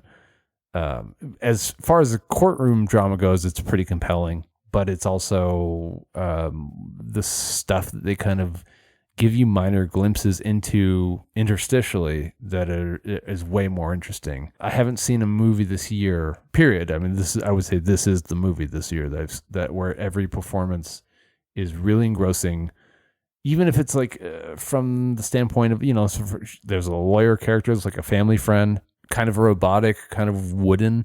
Even that performance is compelling in its own way. I mean, like every choice is really deliberate. The prosecutor is really excellent. What is this movie trying to say? I don't know. It's too fresh in my mind. I've only had about 2 weeks to fully appreciate this one. There's definitely plenty of deeper meaning beyond the performances, because Sandra, which is also the character's name, because her innocence is an open question and one that the movie is happy to leave lingering. You are gifted with the opportunity to observe an event that could have been motivated, by murder or suicide from shifting perspectives that, have different ramifications and represent different values depending on whose lens you're examining things through. It makes the point that the stakes of any given tragedy are not always the same, given your position or your role in your family. And it also has moments where the movie's putting your responsibility as an artist, in this case, she's a writer, under a microscope and asking what the boundaries between your work and your life may be, or what they're allowed to be in the court of, opinion. But to me, it just comes down to performances. They're really compelling. I don't think that's necessarily interested in being a whodunit. No. But I do think that it is interesting that, we were talking about how you called it a murder, and the movie is pretty agnostic about what actually happens. Yeah, it doesn't care about that. That's not the point of it. No, but what it is interested in is how, I guess what it argues is like how the justice system doesn't care about context. And like that is a pretty interesting framework for a movie. Also, yes, best dog performance of all time. All time? Yeah, all time. I mean, I've never seen a dog feign a stroke before. Right? The dog's eyes bulged after he woke from... The dog is a better actor than Ben Affleck. All right, let's go best dog, top 3 dog performances right now. Oh, man, you're really putting me on the spot. The dog and the artist? No, I'm not going to. He died on stage. He fake died on stage. He saved him from the fire. I guess Dustin Hoffman in Straw Dogs. I mean, actual dogs. Oh, okay, sorry. Beethoven is the least credible dog. I mean, that's a performance we can just flush straight down. The dog in Beginners? Beginners. The Ewan McGregor, what's his name? Where does your brain go to when you think about movies? You've never seen Beginners? Couldn't possibly conjure an image of it. Ewan McGregor, Melanie Laurent, and All right, we're going to cut the cord on the dog conversation. I cannot relay the pantheon of dog. But he's up there. He's up there. But he's clearly top 3. Number 2 of all time. Jesus, hey, whoa, way aggressive. Slice straight into. Jeez, look, ladies and gentlemen, just because Matt's getting bored doesn't mean that you. I'm not bored. I'm hyped. Oh, he's hyped. Lit. All right. Well, that was my number 3. Look, I just do want to put a fine button on it. I think button it. I think that it's one of the most refreshing performance movies in a long time, and you just love murder. I do like a courtroom drama, just like you said that you like courtroom drama. I do. But this is done. The ambiguity of it only heightens my interest in it. Usually you want clear-cut answers. You want like a scene that just kind of lays everything out there neatly for you. And this movie doesn't do that. There's no smoking gun with this. Yeah, but despite that, I was truly enraptured the smoking gun that is revealed in the movie adds more ambiguity to it. Absolutely, but it also, I mean, it heightens the emotional center of the movie. Anyway, good stuff. Good stuff. I'm interested. We're getting out there, man. Number 2. No, numero dos. Poor Things. Poor things. I want to be on the poorest thing. Poor thing. Try and get me poor thing. Oh, I'm sorry. You can buy the Poor Things single on iTunes. Poor Things. Poor Things. I just poured some brown things. You poured some things into some things. Yeah, I love this film. I think a lot of what you said earlier was spot on. Emma Stone's great. I think all the other actors are great in it. I don't really care for I want to say Jared Carmichael. Are you talking about Rami Youssef? No. He's great. Okay. I think he's great in it. I think it's Carmichael. Jared Carmichael. Who's Jared Carmichael? He's the philosopher. The philosopher. Yeah. I mean, he's kind of wooden. Yeah, and I think he was a little bit miscast. But outside of that, I think everything works. I love Emma Stone, and I think what I really got out of that character was, one, I do think there's a lot of hard-leaning feminists against patriarch stuff, but I also think that there's a lot of inhibition towards life itself that I really found endearing, where it's, I'm going to do what I want. I'm not going to care. I don't understand why you care. And I'm just going to go about my life. To me, it spoke to a lot of the inhibitions and the hesitations that we have in this day and age of speaking our mind or going about things that we really want to do because of whatever things that hold us back.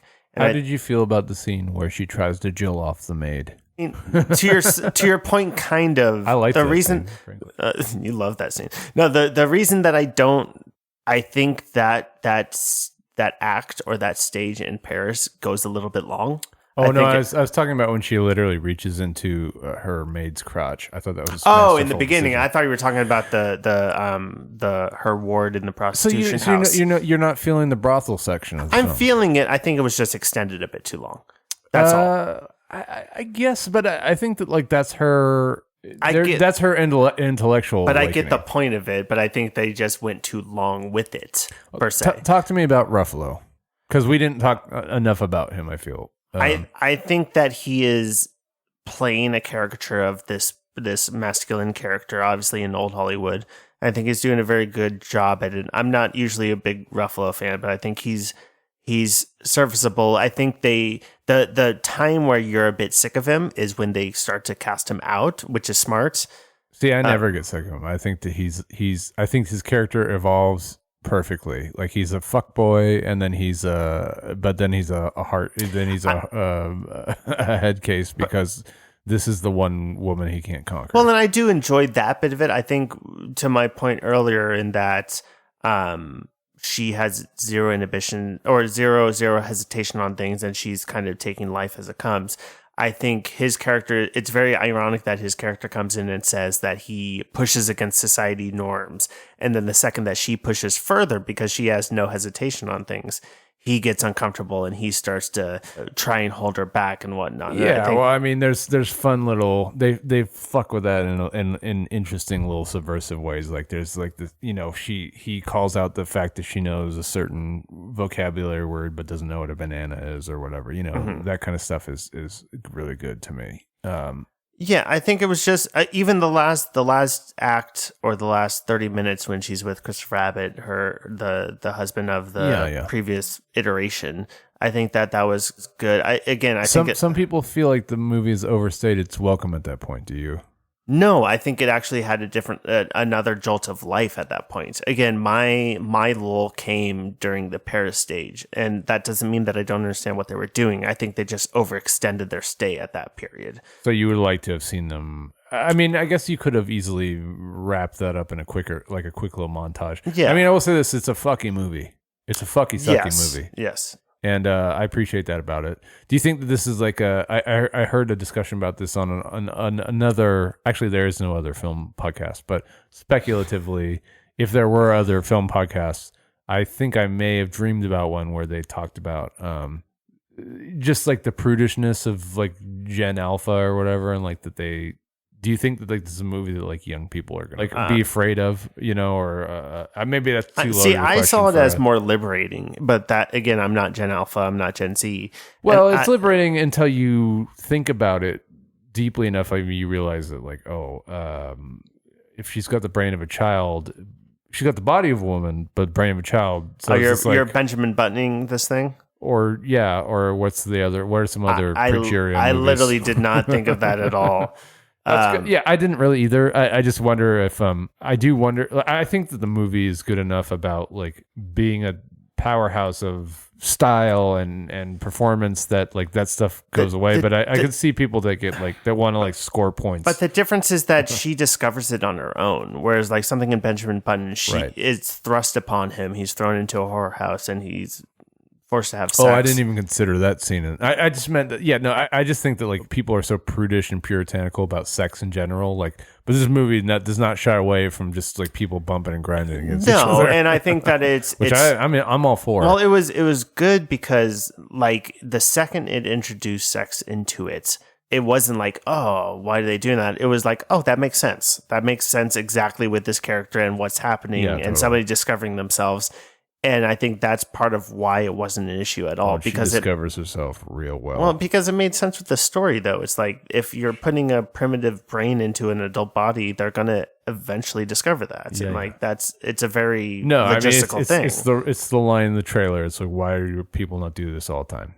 And like it's a level of honesty that you get from Yorgos Lanthimos. Well, and I think that's the refreshing thing with the whole character of Bella is that she's unabashedly forthright with her ambitions and with what she deems as enjoyable. And I think that there's a lot of people in this life, including ourselves, I'm sure at some point, where we don't let ourselves enjoy these things because of perceptions or social structures that hold us back. Not me, baby.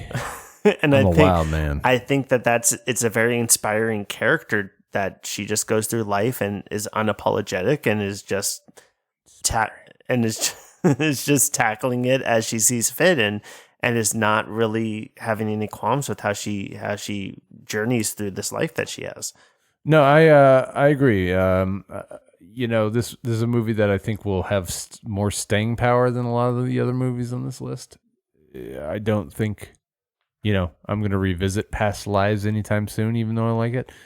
I do think I will rewatch this film in the near future and enjoy it. And, but again, rewatchability doesn't mean quality necessarily.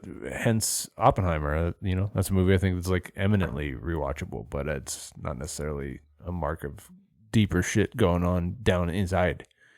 Deep stuff go down inside. Oh my God. Number 2. Well, we're on number 2, and that was a masterful choice. Yeah, it's your number 2 though now. Okay, well, my number 2 is Killers of the Flower Moon. He told me you was going with Matt Williams for a time. You talk too much. Oh, I don't talk too much. Just thinking who I got to beat in this horse race, that's all. I didn't realize this was a race. I don't care for watching horses. Well, I'm a different kind of horse. Onkashi. Shomikasi sheko shiajimi. What was that? Shomikasi. That's how you are. I don't know what you said, but it must have been Indian for handsome devil. It's interesting to see how critics are eager to knock this down on their list. And I'm talking about critics. But still within 10, though. Oh, listen, a lot of critics have this at their number one. It lived there for me. I'm not a critic. I've seen a lot of number 1 through 5. I haven't seen it lower than that. Oh, I've seen certain lists that are trying to take a stance or make a move politically or to score like gotcha points by leaving it off. And I get it. And it's not my place to say like how I should feel about whether it's his right to tell this kind of story or not. And I think that's where like the argument kind of just goes sideways and it stops being about objectivity at that point and just gets into your emotions. I'm obviously not a native person, so I don't have a rock to stand on in terms of like, oh, Marty Scorsese should or should not be able to tell the story. I think what's interesting, what the movie does such a good job of pointing out, is that this is a story that the white press or white society was really eager to forget, even when they sensationalized it in the minor ways that they did in the early talkies. And, that's a bit of a sore spot for people, is the way that they kind of wrap things up very quickly in this kind of radio play last Really, 10 people minutes. have umbrage with that? I like that. People were saying that it was too abrupt for their liking. But they want the white text scroll over the credits. They'll say that in the same breath as saying that this movie's over long. I wanted to go back to something that you brought up in your summary of it, though, is I think one of the strengths of this movie is its framing and its perspective. Because Martin Scorsese knows that the only way that he can tell this story with any air of legitimacy is through the lens of dumb white guys. And yes, but why? Is it a shame that we don't have an Osage Martin Scorsese that would get the resources and ability to tell this? I'm getting there. Yes, it is a shame. Why do I think that that's an effective framing device? Because he's really good at it. No, why is that? Why do you think he could only tell it that way? I don't think he can only tell it that way, but I think that if he told it any other way, so if he tried to direct a movie that is from the perspective purely of Lily Gladstone's character, it would have been ripped to shreds by people who are looking to do that for sociological scoring points. But they're already doing that. Sure, and that was to be expected, but not as much as they could have. But I also think it's because what is so pivotal about that story is, we talked about, you talked about Zone of Interest and like the banality of evil thing there. I think that there's something similar to this. There's a banality of evil thing that a guy like Martin Scorsese is not necessarily uniquely qualified to tell, but he's had a career's worth of talking about white business criminal assholes.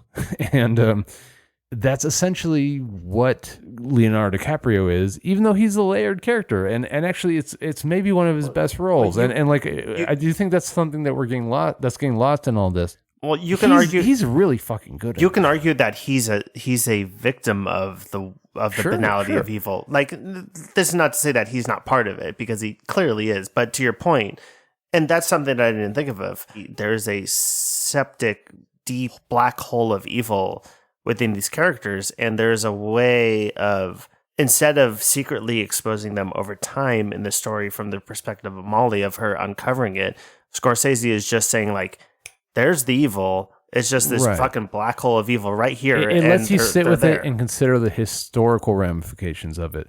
If you did it the way that the book does it, which, by the way, the book is masterfully done, and but if you did it that way, people would write this off as true crime. They would write it off as a whodunit who, once you get the answers, there's no redeeming value. Once you lay it all on the table, I mean, it's, I hate to keep going back to this analogy, but it's like the Hitchcock Truffaut thing. It's like when they're talking about, do you show the bomb under the table at the beginning of the scene, or do you just surprise everybody when it goes off? Well, obviously these are apples and oranges comparisons, but what he's doing by letting you in on Seeker early is saying, now you know who's who and what they have to gain and what they have to lose. Now you can examine the historical context. And I think that that's like a good choice. That doesn't mean that like the way the book does it isn't interesting. You know, there's a whole true crime element of it that gets lost when Jesse Plemons' character is kind of a useless. I mean, he's just a foil in this movie. Yeah. And he's one of the best, or that story is one of the best things about the book and about the real, about the real case of the Osage murders and how they were eventually solved. But look, this movie's not interested in doing that. And I think the perspective that it takes is interesting. And look, I'm not the person who can tell you whether it was right or wrong for this white Italian man to like do this story. But I think that, man, I think when he's gone, we're going to realize that there probably weren't a lot of filmmakers in our era that could do it as well and with as much reverence or as much humility. And I just think that like every frame of this thing is so competently done. The performances are amazing across the board. It's a who's who of B-list and C-list actors and that guy actors and actresses. And I can't wait to watch it again. So that's my number 2. You just loved Brandon Fraser yelling in the courtroom. You know, I think that's overblown. I don't think I thought that it was a bit. Yeah, I was definitely kind of taken by surprise by his delivery there, but it wasn't like. I wasn't memeable. You know, no, it wasn't that crazy. Anyway, that's my number 2. So here we are. We're at your numero uno, and I think you know what it is, but I'm going to say Sound of Freedom. We've already described. Okay, well, I may not know. It is. Lay it on. All of Us Strangers.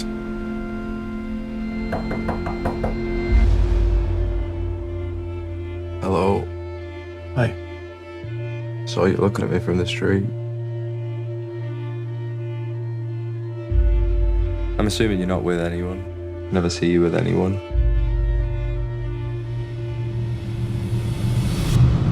Is this your mum and dad? Yeah. They died just before I was 12. I'm trying to write about them at the moment. How's it going? Strangely. Hi. Hi. Are you going to applause? It's not. Woo! Wow. Is this going to be like a film festival applause where it's 10 minutes? We can give you 10 minutes. We can get 10 minutes of it? The director's cut of this? I just forgot. I forgot that existed. Please, you are in the perfect position to sell me on this thing. Do it. There's a lot to say about this. So don't do that. Woo! So we saw this about a week ago, and and I don't know that there's a movie that has devastated me for a full day the way that this film has. And it's not doing anything particularly new subject-wise, but it's the execution that is just devastating. Performance-wise, it's a 4-actor quartet of a cast. I think there's one other person that has a line outside of them, but it's Jamie Bell, Claire Foy, Andrew Scott, and Paul Mescal. And that's just the 4 people that are there. That's it. And they're all operating on such mastery levels. Andrew Scott particularly. But it's along the lines of what I've talked about previously. Again, you're dealing with a lot of interpersonal relationships. You're dealing with being loved, being accepted, feeling like you don't belong, trying to find your way through life's difficulties, and being able to confront some fears and some dilemmas that you wouldn't be able to in normal life. And not to spoil it, but if you've seen the trailer, Andrew Scott is a struggling artist who is able to revisit with his deceased parents. And I think that there is, in doing so, and while he's concurrently having a relationship with Paul Mescal that he has through a chance encounter, in having these experiences, he's able to partake in things that everybody wants in their relationship with their parents, and to feel proud, to feel loved, to make them happy, to fulfill their needs. And it just hit home on so many levels watching this. and it's so grounded and it's so personal. It floored me in a way that I didn't expect. And I think that it's just so strong in what it's delivering that it's just really, I don't know, it was really surprising, and it was really earnest and really just kind of.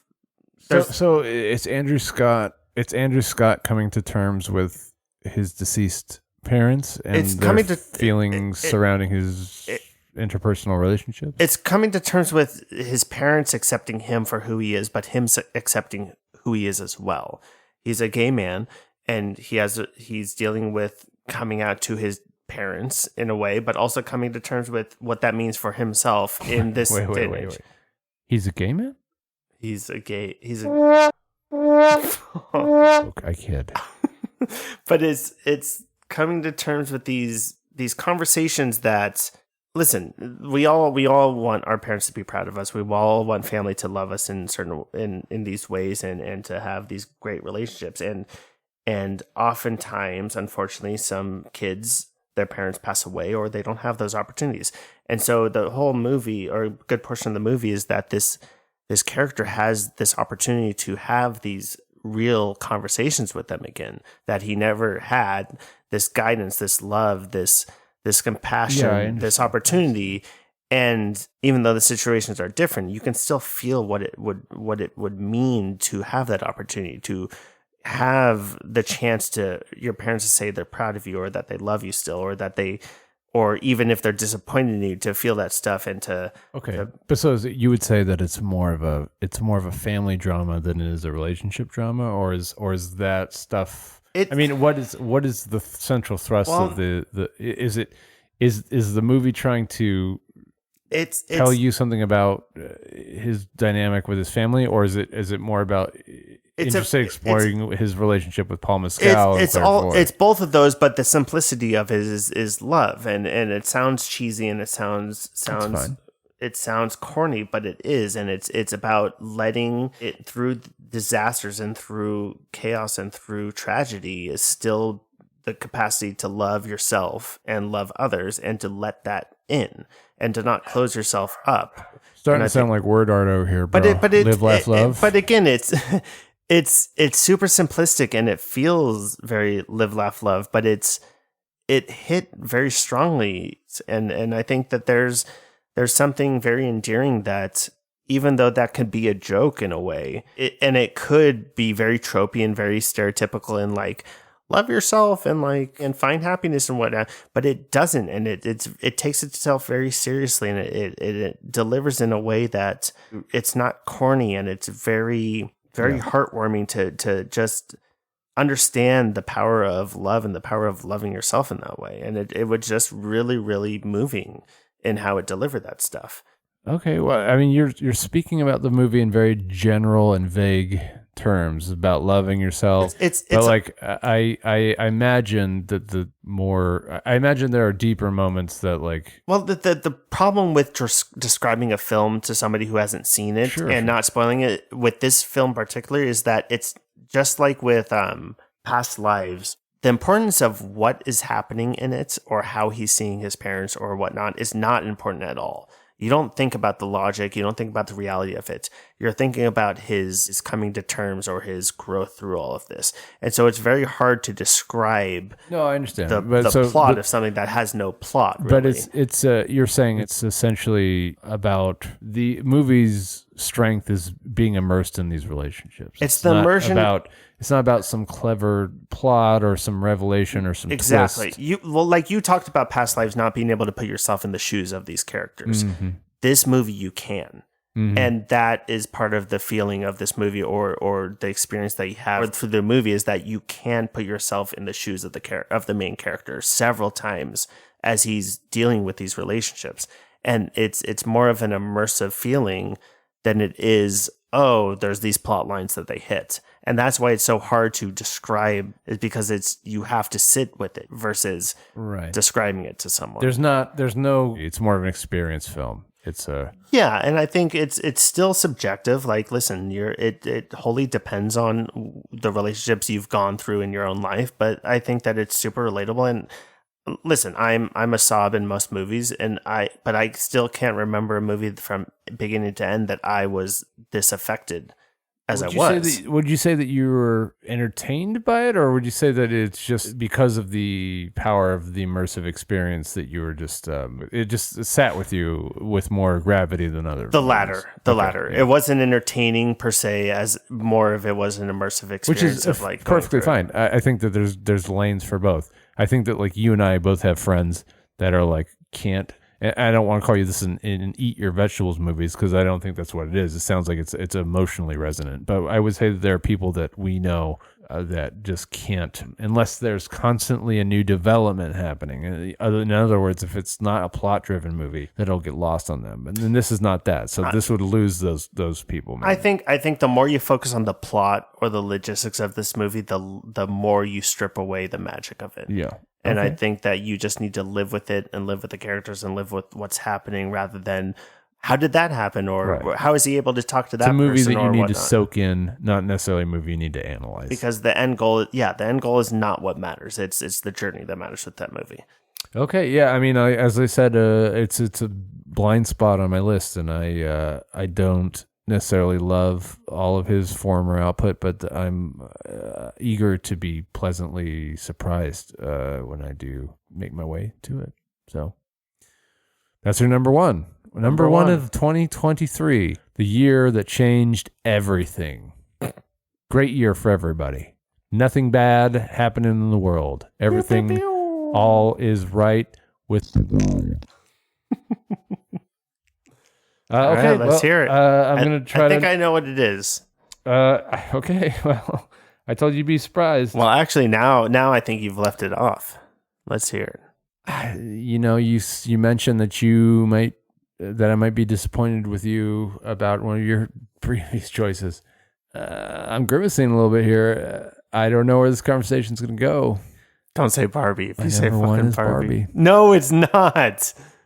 And let me tell you why. No, it's not. You're actually serious. Because no, absolutely not. Okay, It's absolutely zone of interest. You knew it was going to be number one, and it is absolutely number one.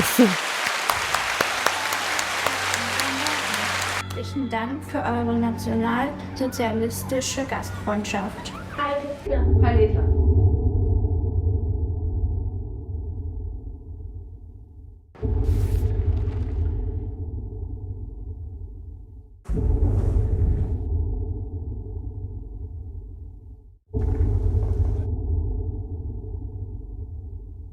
Listen,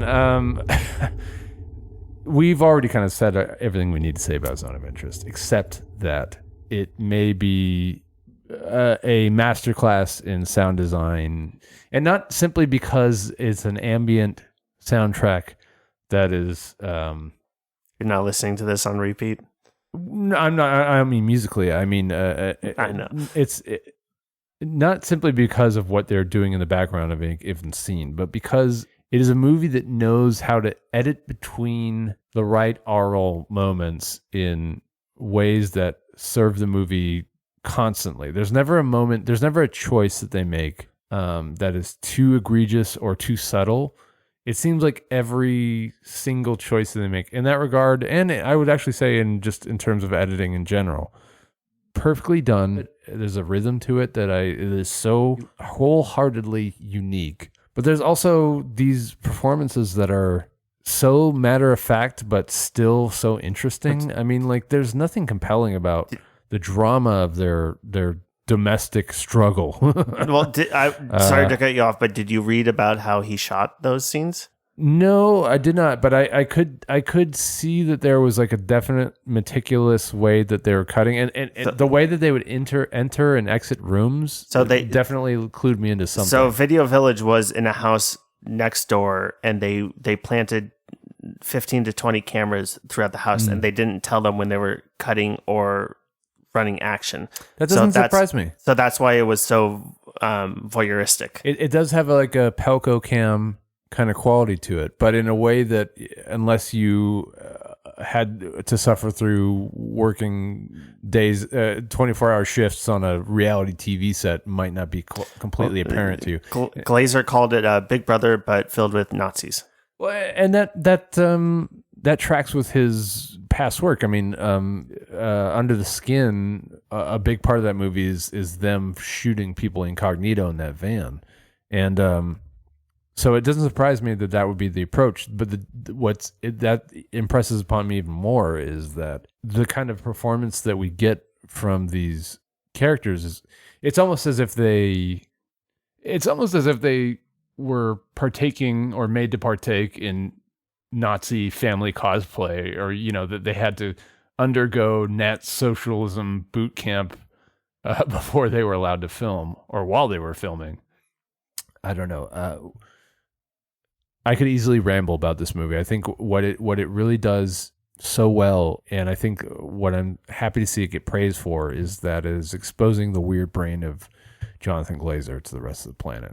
I mean, he's taking like a really interesting, important, weighty subject matter and like just finding a way to make it consistently interesting. And yeah, there are moments where the movie lulls a little bit. There are moments where you're kind of wringing your hands, worrying that the attempt to portray this idyllic, quaint, domestic setting is going to like rob the emotional gravity of the situation there. Every time it does that, it hits you with something else. Right. And it finds interesting and subversive ways to like impress the horror of that situation upon you. And by horror of that situation, I mean that his boat gets water damage. That's really horrifying. Everything else about their situation's okay. But like that boat was really nice. Just the rowboat, yeah. And they should have taken better care of it. No, look, I think it's a movie that the less you know about it, the better going in. I also think that it's a movie, and I said this as we were coming out of it, is like it really makes a case for going to the theater. Yeah, I can't imagine trying to watch this movie on, say, your laptop or like a plane. Unfortunately, I think a lot of people will discover it that way. But there are just so many sound design elements that require.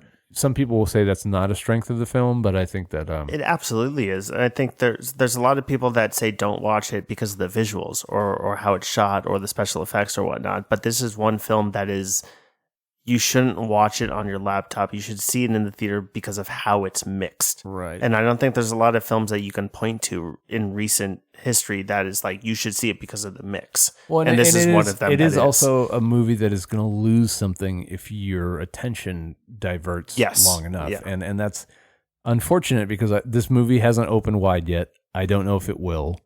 Or it will, but it won't. I don't know if it's going to be...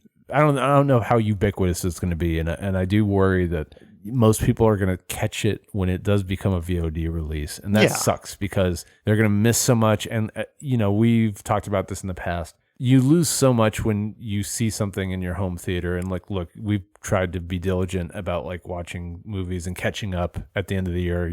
I saw Past Lives at home. It sounds like you did too. Yeah. Things like that. And it's really easy to take for granted that, your attention wanders a little bit more at home. And there might be some pivotal thing that you're going to miss in Poor Things, in Past Lives, in what have you, whatever movie comes out this year that deserves your full attention. But if ever there's a movie that will really suffer if you miss one little moment here, one little moment there, one shot here, one shot there, this will be that movie, and it's unfortunate because I think a lot of people are not going to catch it in the theaters. No, because people aren't going to choose to go see that one in theaters, unfortunately. And I do think that enough critical voices and people whose voices we appreciate are spreading the word and like saying that like this is a movie that deserves to be seen in the theater setting, but I don't know how well that will connect. I'd be very surprised if this gets any kind of serious awards buzz. Maybe in foreign film. Foreign film, I guess, or maybe director, but now probably go somewhere else. So that's again, awards are dumb. and if ever there were a sentiment to end best of the 2023 on, it's awards are dumb. Awards are dumb. Thank you all for listening to our ramblings. I mean, there's a lot of things that Best of the Year podcasts will do as, their runners up or their honorable mentions. Oh, there's a few in there, but I guess I could put Mission Impossible up there as a fun movie that got ruined. Tom Cruise. There's a lot of little sides we could do with the best of the year, but I think our list stands alone. Well, I think that if anything, it gives it some variety and hopefully gives some people some ideas to go out there and try some different genres and just go out there. And I don't think that we've had that in the past couple of years of this variety. I doubt it. Listen, everyone listens to this. Well, we are the only movie podcast. Yeah. All right, Mr. Frank, anything you want to leave with us? Any cinematic resolutions for 2024? Hopefully 2024 is filled with a lot more happy films. I feel like there was a lot of emotions with these films personally. Eat, pray, love, motherfucker. Yeah. So 2024 happiness. We're losing them, guys. Happiness. Everyone around the campfire. Don't you do it. Don't you do it. Okay, you did it. All right, guys. Well, this has been fun. Thank you, Mr. Frank. I'm happy to hear your list. And until 2024, and this is only our numero dos episode, and we're gonna get back to actual format next time around. But maybe in the end of 2024, you'll hear us do another one of these fuckers. As always, write us at castagainsttype@gmail.com. You can also find us at most of the relevant socials at that handle. We'll also be setting up a number that you can call. Eventually. Right now, we've got a handful of submissions for future episodes, but be on the lookout for that. We want you to air your cinematic conundrums with us. So if you're tired of cover songs in your movie trailers, let us know. If you're confused about why there's so many movie-related Yule log videos, drop us a line. Confounded by why so many people seem to be reading your favorite movie completely wrong, let us know. But for now, fare thee well. We'll see you in 2024. Bye.